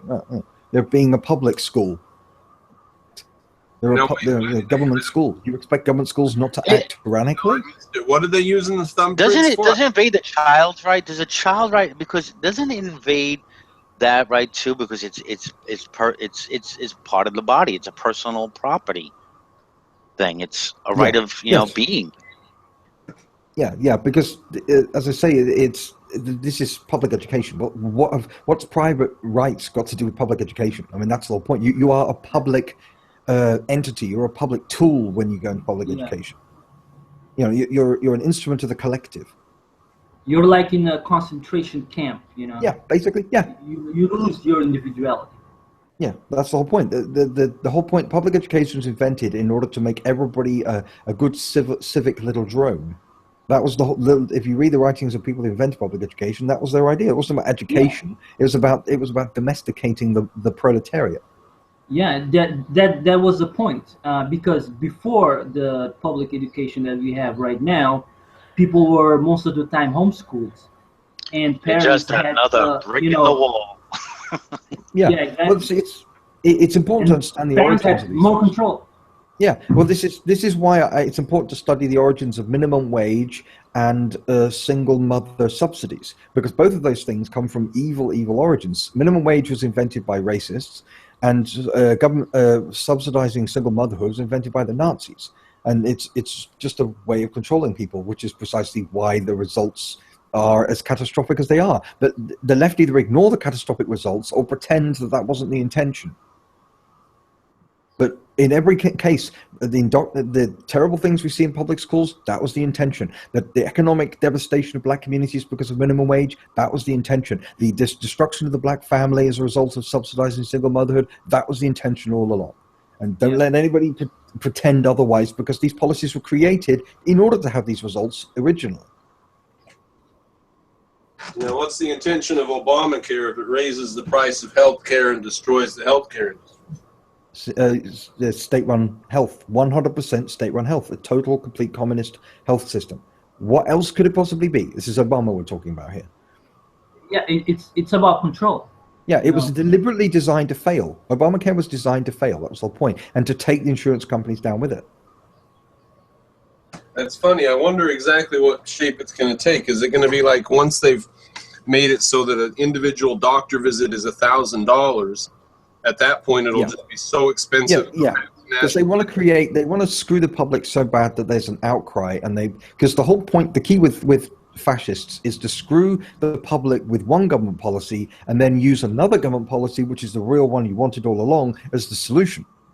That's the hat trick. That's the ball game that all leftists play. They create government policies deliberately to fail so that they can then use their real intended policy, which is even less freedom, which is even more government power. So Obamacare was like 50% of government tyranny, which was designed to fail so that they can then have 100%. Because what do you think that they're modeling themselves after? What do you think the left keep going? The left, when it comes to healthcare, they're so demented and obsessed and tyrannical and fascistic that they go on about how wonderful the healthcare system is in Cuba. Yeah, that pretty much tells you where they. I mean, Really? Yeah. Michael Moore and has gone into and what was the other? Oliver Stone have made films about how wonderful the Cuban healthcare system is. They're obsessed with it, and so yeah, they will look to the most depraved, degenerate, fascistic examples of healthcare, and they will fall madly in love with it because deep down inside, everyone on the left is fucking Hitler. And Michael Moore he was or is, a liberal troll. Well, I think he's a his communist. stuff is pure propaganda. I mean, this is a guy who loved Hugo Chavez and all the rest of these socialist maniacs who are destroying Venezuela, and they don't care. This is Michael. You got to remember that people like Michael Moore are useful idiots. They get taken around the Cuban because Cuba is obviously a decayed, evil dictatorship. In other words, the kind of government that all the left would like. But the point is that the hospitals are terrible. You can see huge amounts of video evidence and footage of what's going on in the hospitals in Cuba. But they have a few token, well-run hospitals, which they show all the stupid, brainwashed, useful leftist Americans around. So Michael Moore gets shown around the tip-top ones. This is Scientology operates the same way. They have like a really nice part of Scientology that they show Tom Cruise. Then there's the really nasty part that the celebritards that they brainwash, like Kirstie Alley, don't ever get to see. And it's the same thing. The whole thing is a front. And when you actually see what it's really like, this is why it's important to have exposés of the NHS. Steve Crowder did this with Canadian healthcare, and anybody in the UK will tell you what's wrong with the NHS. It's an absolute catastrophe. Every day there's just yet another disaster for the NHS. But this is what the left want, because they feel comfortable and cozy with the idea of the government taking over 100% of a major part of their life, because it's got the Constitution has the word welfare in it, and that justifies everything. Yeah. Constitution. Yeah, as long as you're extremists. It's case by case. It is case by case. If I'm a liberal, then it's case by case. I don't believe in everything or everything is okay. Like, for example, I don't think it's legit or legal to torture people or let them get raped in prison. But it happens case by case. I don't think anything goes as long as it's got the word welfare. You could kill people in the street and say it's for the welfare, and I'd support it because I'm a liberal. That's who you're fighting here. We're not talking about government. Do whatever, and I believe everything the government says. That's what you think, and it's stupid. Yes, it is stupid. Well, you're stupid. I don't agree with the government. You don't think liberals disagree with the government? Then you're fucking nuts. You disagree with them when they don't do what you want. You disagree with them when they're not socialist. It's like you disagree when. Well, no, actually, it's more like war that I disagree with. Yeah, but we're talking about domestic policy here. Okay, you keep deflecting to something else. Of course, I disagree with what the government's doing when it's not something I want them to do. That's true. That's a truism. Yeah, but you do it according to ideology. If you want big government, you'll have war all the time, because it depends on violence and violating people's rights. So well, why would it not violate the rights of Iraqis? It violates the right of Americans. Yeah, even more so, of course. Well, you said you think that the United States is the freest nation on earth. Yeah. So because the others would be worse, not because it's we're doing it okay, and we got here. You're not. We got here from a place based on our Constitution, so. Yeah, I mean, but you're undermining it in every step of the way. You're making I it don't think less so. free than it used to be, but the only reason it's still technically more free is because the other countries are taken over by socialists to a far greater degree. My country has 3 political parties. 2 out of 3 of them are left-wing, really left-wing, and the third is still really, really left-wing. So that we don't have any choice. We don't have any options. France and Germany have like tiny fringe right-wing parties that have virtually no impact whatsoever. Same with Holland, same with Greece. It's just different flavors of socialism. That's what the rest of the world is like. That's why the rest of the world has less freedom. My country, we have no First Amendment, we have no Second Amendment, I've got no free speech rights, no gun rights, nothing, absolutely nothing. And how come the private systems aren't taking over? What's your theory about that? Because Margaret Thatcher was fucking awesome, that's why. Right. Without her, we would have had no private systems at all. We would have had total government takeover, which is what they did. The government took over practically everything. And then Margaret Thatcher came in and basically said, enough of this crap, because even bodies weren't being buried. Rubbish was uncollected in the streets. The unions and the socialists took over everything. Britain nearly became a third world country in the late 70s. And then we finally had some degree of private sector. But it's going up against a huge wave of socialist ideology. And in the 80s, which is a minority telling the majority what to do, right? Sorry, Super Finn, in the 80s, what? The 80s was almost like a golden age for Britain. You know, they went from total collapse to practically a golden age, and all it took was a tiny bit of increase in freedom. If we'd had even more freedom, it would have been even better. But because we still don't have a constitution, we still don't have a proper written constitution, we still don't have freedom of speech, and we still don't have a Second Amendment or anything remotely like that. You can get arrested for saying the wrong things all the time. You can be arrested for handing out the wrong kind of pamphlets. We don't have full free speech in this country. So yeah, compared to my country, America is the freest country in the world in terms of fundamental rights. And I don't want to see it undermined. I don't want to see the left waging yet another war against free speech in a million different ways. It sickens me. And same with gun rights and same with everything else. Name a single fundamental right that the left aren't at war with and trying to end. Well, in your fantasy world, I mean, we all want to stop guns, but I actually am a Second Amendment liberal, like a lot of American liberals that actually believe in gun rights, which is why gun rights are pretty unassailable in the United States, because actually a lot of people on the Democrat side support being able to have guns, like Bernie Sanders, for example, Vermont, a lot of places. So but that's real liberals that really have that position, and you can't explain it. Do you deny that there's a huge amount of anti-gun leftists?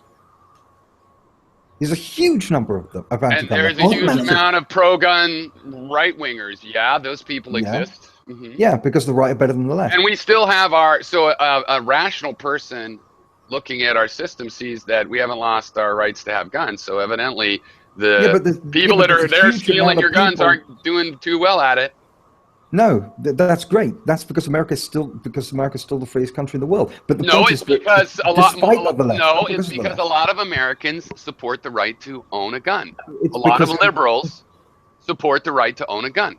A lot of liberals don't know. But a lot do. How do you explain that? Because you've basically been influenced by the right. Whereas in my country in Europe, there is no right wing enough. Wanting people to be able to have guns is not a right wing position in America. We weren't influenced by the right. We all, as a country, throughout the whole time, we took our guns a hunting and stuff, and we all believed that guns had a value. Probably because we didn't have an overly developed land to work with. Even the East Coast was a frontier, so it's not political. It's been made more political over time, and by the fact that Europe thinks of it as like only conservatives would want people to have guns. Well, in America, it's not that way. In America, but that's because conservatives and liberals, there's people all throughout that believe in the right. Yes, because conservatives don't let liberals go too insane. In my country and in Europe, the liberals have total, complete free reign. There's no conservatives keep them in check. Well, that's your problem. I know, but my point is that's what liberals would be like. There's no conservative keeping my gun attitude in check. I was raised shooting guns. Yes. By liberals. Yes, but the point is that liberals who are nonetheless conservative is keeping me in check. We like guns. Yes, they are. It's a relationship with guns, you see, not with conservatives. No. Guns aren't conservative. Guns are not a conservative thing. Of course they are.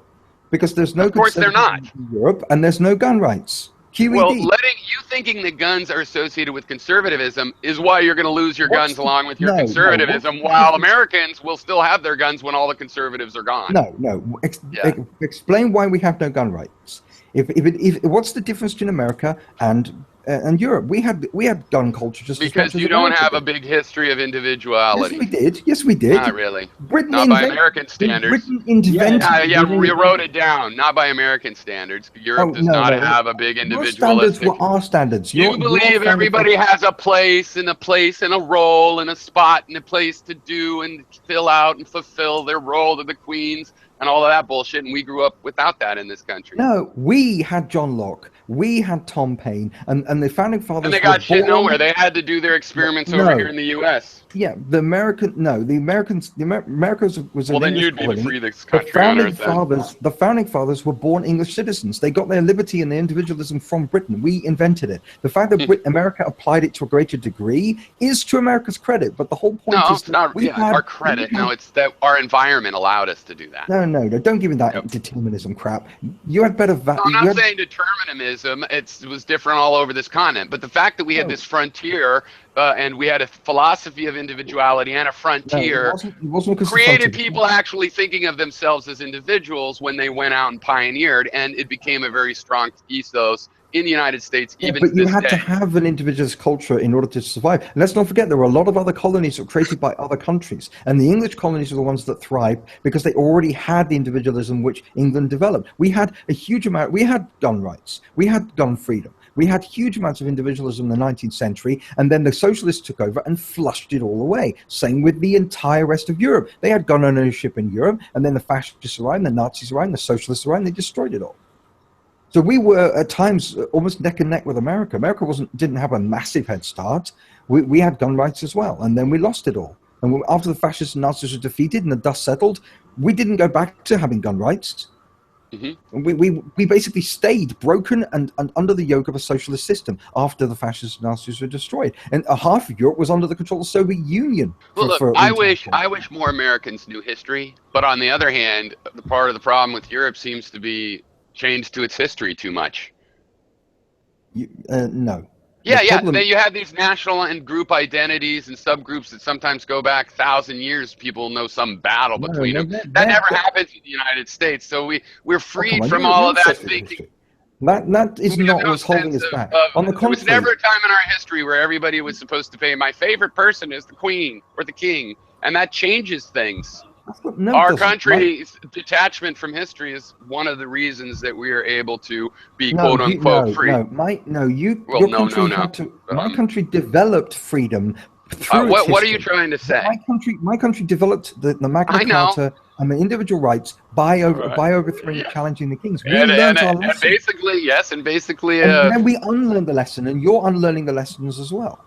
Well, look at all the wars against free speech that are being fought by the left right now. With the microaggressions and the safe spaces and the hate speech legislation and the constant ad hominem attacks against everybody. Well, I would say if you took the arguing that's going on on college campuses out of it, that's not really going on. And the fact that it's going on the elite Yales and Oberlin and our social that's fine. Because those people are hypocrites. No, because the faculty are a bunch of Marxists. That's a microcosm. It's a micro. They are the colleges and campuses not are at a all microcosm. schools, not at MIT. Just at these liberal arts colleges. Yeah. What do you expect? Well, I expect that. That's exactly what I expect. I expect when liberals take over, rights go and freedom go down the drain. In the parts of America where they have the most control, you have the least rights and the least free speech rights. That completely corresponds with what I'm saying. 100% correlation every time. You could say anything you want in the United States, pretty much anywhere, and not get very much punishment at all for it. So on college campuses. That is changing. Well, you know what? I think there's a history to societies worrying about what's going on in college campuses, and while it's interesting, it is just a bunch of college students. Yeah, but they won't be the same. Yeah, but in the future, they won't be the same exact way they are now, right? No, because reality will hopefully knock some sense into them. But the point is that when the left get control of a society, so when rich kids they get to go to college, to expensive $40,000 a year colleges, have a big hissy fit with each other about microaggressions. It doesn't really mean that much to me, being a working class person. It's a bunch of bubbles and smoke. We'll see what comes of it in 10 years. Yeah, but that's the problem. I've seen what comes of it. I mean, I've seen what happens when left-wingers take over an entire country. We saw that in Eastern Europe. You can have the kind of fantasy world that exists in colleges right now spread over an entire country. The Soviet Union for over 40 years was everyone living in a fantasy world. Political correctness was developed by Chairman Mao and Joseph Stalin. Well, what is your answer to FDR? FDR was a case where leftism took over, and we got out of a huge depression created by a private industry. Yeah, we did. We did get out of it. Okay, we empirically ended up out of it. You can say why we got out of it was different. That's my question to you. We didn't get out of it. You got out of it. Got out of it. No, you didn't. We didn't get out of the depression. No. We didn't get really rich in the 50s and 60s. Yes, because the Second World War. The Second World War rebooted. So we got out of it. So we got out of it with the war that the socialist helps get us into. Is that we did get out of it? So the question is how. I know you're going to say it wasn't the leftism, obviously, but don't say history didn't happen that way. No, because if the leftists had done it, they wouldn't have taken the Second World War to end it. It would have taken the leftist policies, but it didn't. The Second World War was a complete shock to the system, and there wasn't anything to do with left-wing policies, other than the fact it was obviously started by the left. They had to repeal a lot of FDR legislation during World War II. A lot of it. So as I say, it was the Second World War ended the Great Depression, not left-wing policies. It didn't end in an economic sense. It ended in a shock sense. It was a reboot. You don't but leftists started that war. Flatlining and is you're not saying the same leftists also started that war. So which leftist was it that you're thinking of that started that war? Hitler and Mussolini. Hitler was a leftist. So then technically leftists did get us out because they started a war that by killing millions of people. That's a wonderful solution. That's typical leftist think. How do you solve a problem? Kill millions of people. Because in your view, I obviously support the Nazis because I'm a leftist and they're leftists. Right. Yes. You're extremely logical. Good luck with that. I'm not worried about it because we have to fight this out in actual political domain, and you're never gonna win with that rhetoric. It's just insulting, and I'm not even insulted. I find it antenna. The Nazis promoted the welfare state. They promoted subsidies for single motherhood. Well, are there right-wing racists? Are there right-wing racists? So all right-wingers are racist. I don't care about Nazis and you saying that they were leftists. It wouldn't mean that I support them. It wouldn't mean that I support them. You support the same policies that they have. The fact that they're racist this isn't about racism. I support which of the policies? All of them? I support all the Nazi policies. The foundation. You support the foundational policies. The Nazis didn't support the policy. No, I support a policy like one Nazi policy of creating a public option vehicle. That's just cheap and utilitarian. The point I'm making is this is how it begins. Yes, well, I believe in optimism. I'm not worried about the maximum. We're going to avoid maximums. And we're going to try to get optimum. You see, the problem, your mistake, the problem is that How could you have one thing but not get a billion? How could you have 5 things and not make it a billion so that you drowned in it? How could you drink one glass of water without drowning under a whole giant swimming pool of water? Let me explain something to you. 1 plus 1. How could you be a human being? Let me explain. 1 plus 1 equals 2. Do you accept the 1 plus 1 equals 2? You don't accept the 1 plus 1 equals 2. It depends on in regular arithmetic, yes. Yes, right, okay. The problem is that government policies are accumulative. The Nazis and the fascists started out as socialist movements that introduced welfare systems, introduced subsidies, introduced all these various policies that the left absolutely love. And then they built up and they built up and they built up and they built up and they built up until you ended up with gas chambers. That's the logical result of total government takeover. And 1 plus 1 equals 2. And just because you're using 1,000 small policies to get to tyranny doesn't change the fact that loads of liberals are constantly demanding loads of left-wing policies. And the government gets bigger and bigger and bigger. Every single day there's another left-wing policy that makes the government I don't really believe in the left versus right wing. I think it's a lame spectrum, but you do know the more traditional idea is that both on the left wing and the right wing, you have totalitarian governments that institute social policies. No, the question is, I don't know how many stories in your brain you can remember. There's one you believe, but I'm asking you if you know the position of other people that there is social programs both at the extreme left and right wing. And they start in earlier on the left because of what you call a social program. But they actually start in on the right away too, because controlling what can be said in the press and stuff, which a lot of right-wing regimes and left-wing regimes do, they both start that pretty much and just get more and more extreme as they get, right? So it's throughout the whole spectrum, but gets bigger and bigger. Any form of increased government control is more left-wing, right? If you define right-wing as less, because you have to define left-wing and right-wing. Why are you using left and right-wing at all? See, for you sound like me that you don't believe left and right-wing really gets it. You believe it's an economic interventionist spectrum. It's degrees of interventionism. The more interventionist you are, the more tyrannical you are. There aren't any right-wingers that believe in big government and big intervention. So there's never been a right-wing. There's never been a right-wing government then, really. Yes, there was. Well, I mean, every dictator gets and controls things to a minute detail, so they would all be left-wing to you. Pinochet, left-wing. Yeah, if you believe in government, well, Pinochet was a fascist, right? He believed in the mixed system. He was basically, because there's three kinds of options here. He was supported by Nixon, and so I guess Nixon was a fascist. Yeah. And left-wing. Nixon was left-wing. Well, he was a fascist. Fascism is a hybrid system. So everybody... Fascism is wrong because of the left. There's only left-wing, really, in the history. No, because who's right-wing? Who's right-wing in history? Margaret Thatcher. You also have anybody that makes the government smaller. Calvin Coolidge. Calvin Coolidge was a good American president. Anybody that makes the government smaller, everyone that enforces individual rights, anybody that believes in individualism. But you understand, in my system, you have different presidents. And my idealize of how if this works how it would work is you have people that create some programs and then you see how that goes, and then you have people that trim them back, and then you have a different attempts. And stop saying no.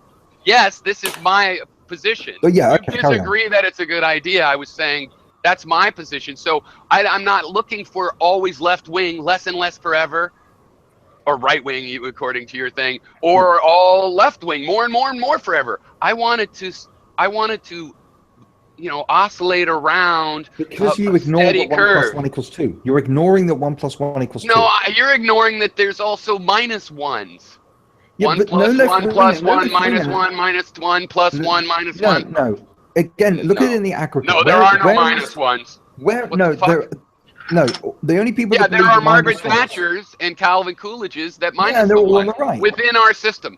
Not in the left, there aren't. And everyone on the left believes all we in more ever government. had, but you're implying that you The want left wing that always just lessened it until it was no more, right? No, until it was the right size, the size it's supposed to be. So you agree with me then? Any government that is not uniquely dedicated to protecting individual rights violates. And when it got smaller than it's supposed to be because of the success of that, would you support somebody that would bring it back up to size? The government has a limited role, a specific set of roles. Why would you go smaller than the roles it's supposed to have? You just have the role it's supposed to have. For the same reason we made rights. Hello, because how could we make a mistake? That never happened. When has it ever got smaller below minimum rights? It's always getting bigger and then it collapses. That's how every government gets. It gets bigger until it collapses. Do you want me to take you seriously that it should get smaller? It should protect individual rights. And it's never gotten smaller, period. So even saying it could get small if you want is a fantasy that I'm willing to entertain. Will you let me entertain? During Calvin Coolidge, it got smaller. You want the government to get smaller and smaller and smaller, right? And it is then principle that 1 - 1 - 1 starts to get smaller than 0. And so at some point, if the government got too small, somebody would have to come and bring it back up to do its basic rights. That doesn't make it... Okay, I'll tell you when a government gets small, when it totally collapses. When governments in Somalia and they get really small and somebody has to come and build it up again. Why did the government in Somalia collapse? Because it was Marxist and you don't want to deal with my question, I guess. No, you use Somalia as an example. Somalia was a communist government that collapsed because... Doesn't matter. Okay, so when they collapse, you have to build, it's from nothing. And so in that special case... The point is that the reason why governments collapse is because they get too big. They get bigger and then they collapse. I already said that. I already said that that's the cycle. But my point, obviously, that you're trying to evade is that when it is too small and you had to build it up, I want to finish a sentence. before you ask the same question again and again. If it got too small, then you would need to build it up, and you would call that a left-wing action. No, it wouldn't, because it isn't about shrinking and growing in any absolute sense. It's about limited role. It's about a specific set of roles. I have already said over and over again, it's about protecting individual rights, and if it does anything else, it violates individual rights. But I don't know. You think that's magic, like a magic? No government could do anything other than protect individual rights. Is that like a magic wand or something? Because don't you think there's a lot of debate over history and the future of history about what exactly entails protecting rights and protecting borders? Yeah. Yeah. But there's room for debate, absolutely. But we should have debate on those terms, and we're not. We're having debates about how much the government can take care of you, how much free shit can the government get, how much can this group or this special interest group. You spend all your time on that argument. There's a lot of other arguments going on. You seem not to. There's only one argument. Intervene and there's only one argument we should be having here, and it's the one argument that the left don't want to have, because they're not talking about just individual rights. They're talking about a million different things. Bernie Sanders wants to buy off the students. Hillary wants to buy off the middle class. Everybody wants to use the government to buy off a voting bloc. Well, do you think we should start charging for all education? I mean, just no free education at all? There's no such thing as free education. There's no such thing as free education. Don't play that word game with me, yeah? No, it's not a word game. It costs money. Everything free costs something.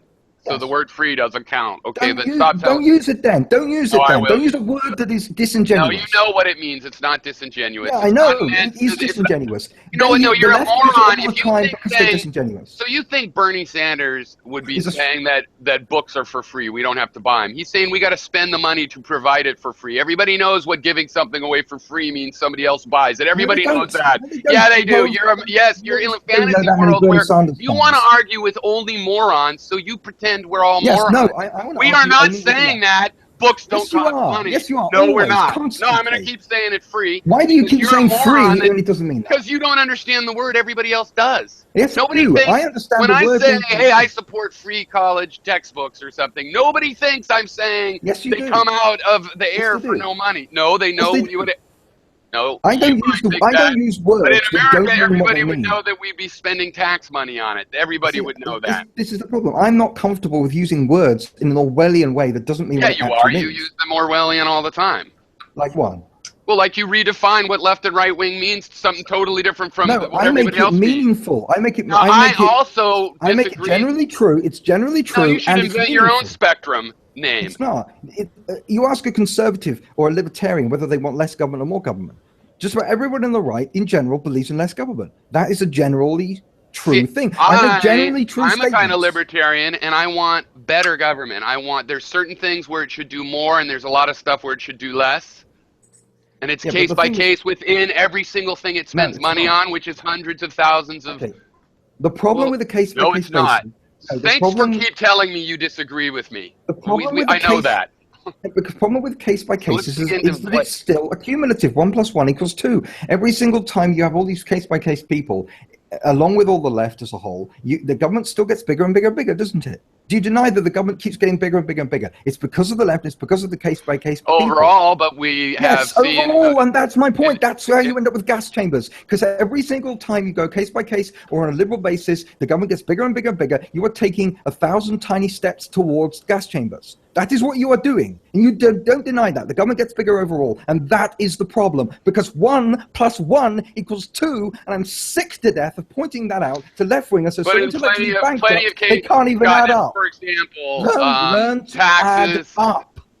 Learn to add up. No, many things, there are negative ones where they make things smaller. Like the United States, our educational system, there's been a proliferation of thousands and thousands of kids going to charter schools, which are private. Yes. So that's an example of the -1 on the influence of the government. And through the history of the United States, it's been like that.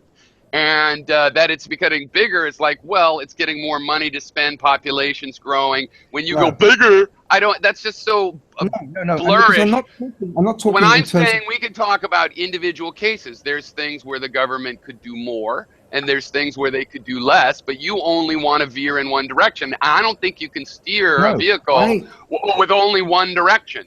It's not about the size, it's about the role. I believe in limited government. That doesn't necessarily mean smaller. It means whatever size is required to protect individual rights. Most of the things the government does has nothing to do with protecting individual rights. It's about buying votes. Every single left-wing policy is a cynical vote-grabbing maneuver. Let me see if there's something that I would limit more than you. Military action. I'd say, I'd limit it to just protecting our borders. Maybe within 150 miles. I'd make a compromise because I wouldn't be a dictator. But I mean, so would you want to limit your government that much? No. We tried that. That's what led to the war too. So you're a fucking leftist. No. Because you want to spend my money on things you think are good for me. Well, fuck you. Just same back at you. No, because limited government isn't necessarily small. It just means it's protecting individual rights. The military is required to protect individual rights. We can argue about individual foreign policies, but that's a completely separate issue. The issue is the government, it gets bigger, not the military. The military is a separate thing. The size of a military in another country doesn't affect my individual rights. The size of the government domestically protects my individual. How do you find out what this government that you do think there should be some of? How do you know exactly what it's supposed to do? What do you mean? How do I know? You seem to speak like you know what's right and wrong for it, and the military is supposed to protect the individual rights. Like there's some mechanism to that. Where? How do you know this? Where is it written down? Because in the real world, we're going to have to see it written down, and we're all going to have to argue over it. That's how the Constitution. It's in the Constitution. The Constitution. I already agree with the Constitution, but you don't. No, because you don't. You said if like 5 things you want to change about it, and you believe in policies. The Commerce Clause is not an amendment, by the way. It's in the fucking main regular. Yeah, it's a single sentence that has been exploited and expanded 1,000 million times bigger than it should have been. The right to do taxes. It doesn't matter how many sentences it's supposed to be in a 10-page document. Taxes are required to protect individual rights. You use taxes to create systems like property taxes, which is a violation of individual rights. Okay, so you said by luck. It's been recorded in the United States Constitution, and I guess Europe could just take that same Constitution or something. It says the several states. Okay, great. We're lucky, I guess. And the thing is, we're still going to be debating. We can. The Constitution has, in its infinite wisdom, a mechanism for modifying the Constitution. So we're going to keep doing that. But not in ways that completely undermine the rest of it. The property taxes rule, for example, undermines rights to property completely. You've lost your housing property rights. You've lost your housing property rights. Not empirically. People seem to have their housing rights. They are not absolute rights. Well, there's no such thing as absolute rights. Yes, they are. That's the whole point of the Constitution. Where do those come from? No, the rights of the Constitution is supported by the United States military, and that's why we have taxes so that we can have the military to keep the land. Because if Mexico had stolen back California, our Constitution wouldn't hold there. So it's not because of absolute. There's language of these God-believing guys thinking this is what God would like it to be.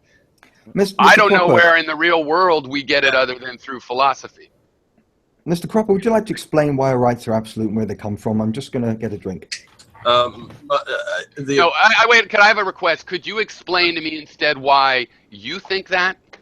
Yeah, the objectivist view of rights is that every individual has to enforce them for themselves, ultimately. And you might get a state to help you do that. If you're lucky, you'll have a very good state you're born in that will help you do that.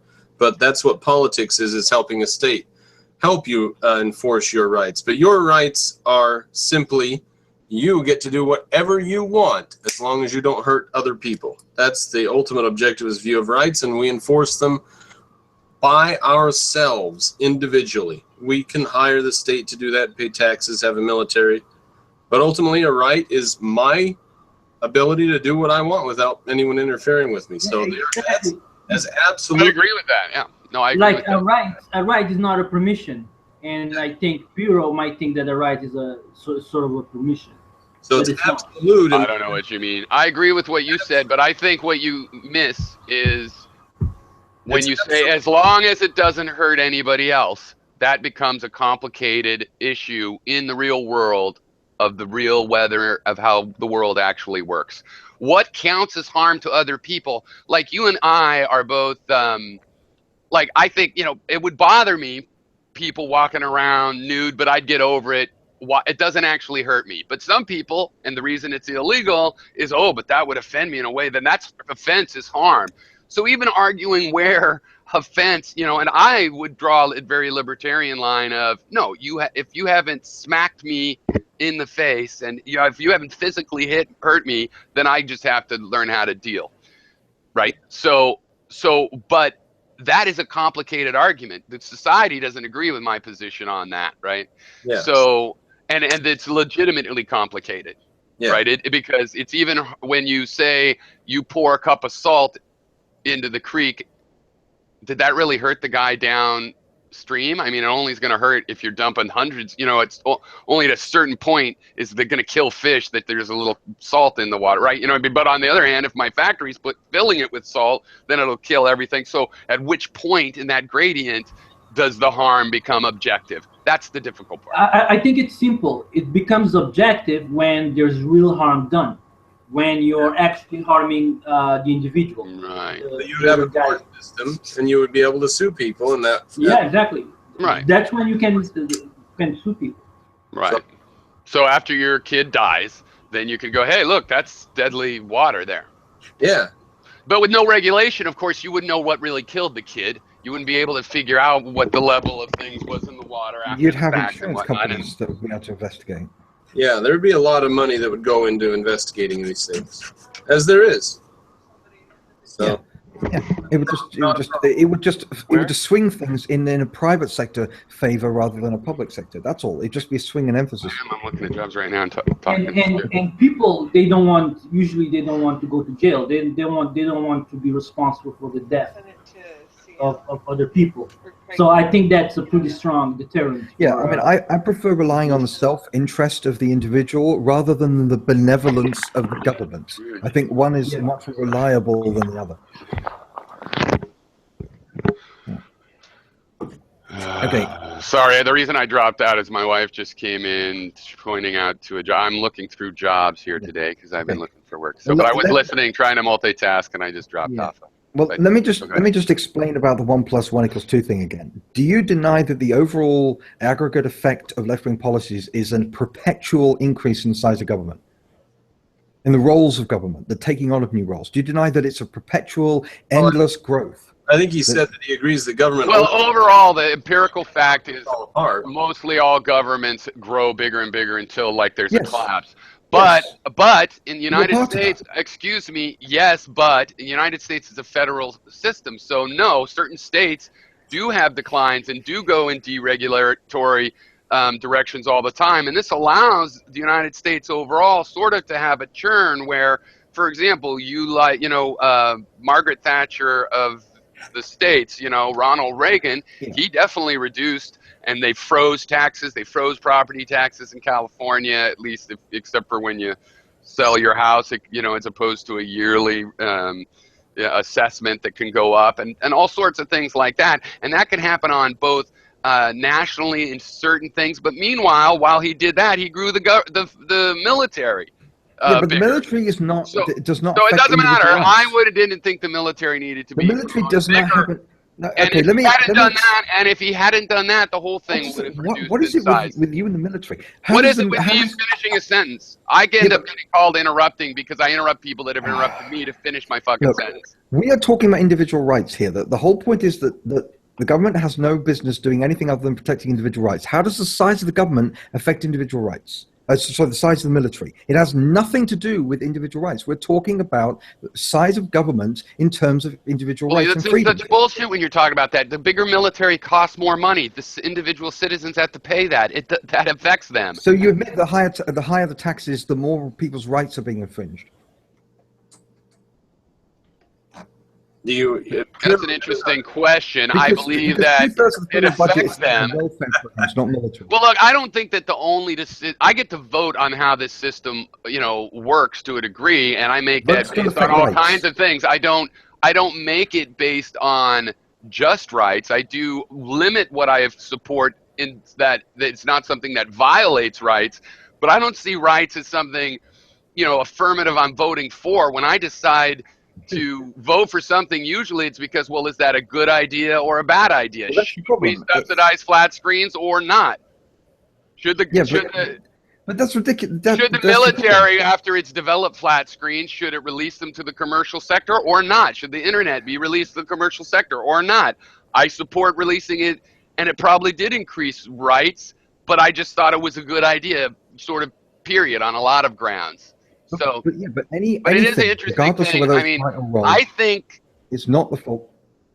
There is a point where taxes are onerous and a violation of rights, where you know, it's happened in history. A lot of kings and stuff, you know, when they just wanted to fund a war and they went out and did it. Usually the people will get pissed off and you'll get mobs in the streets if it takes that. Yes, Usually the other rich guys will kill you first. Charles I. Yeah, but the point is that right, your local dukes and duchesses used to take care of that, right? Yes, that's the democratic nature of the old feudalism, especially in England. It's like you could only get away with so much before people are like, well, we're going to have to kill this one. But the military thing is a separate issue. We're talking about domestic policy here. Well, I'll talk about the military thing. Could I please talk about them at the same time? Because I think we spend too much on military. Why?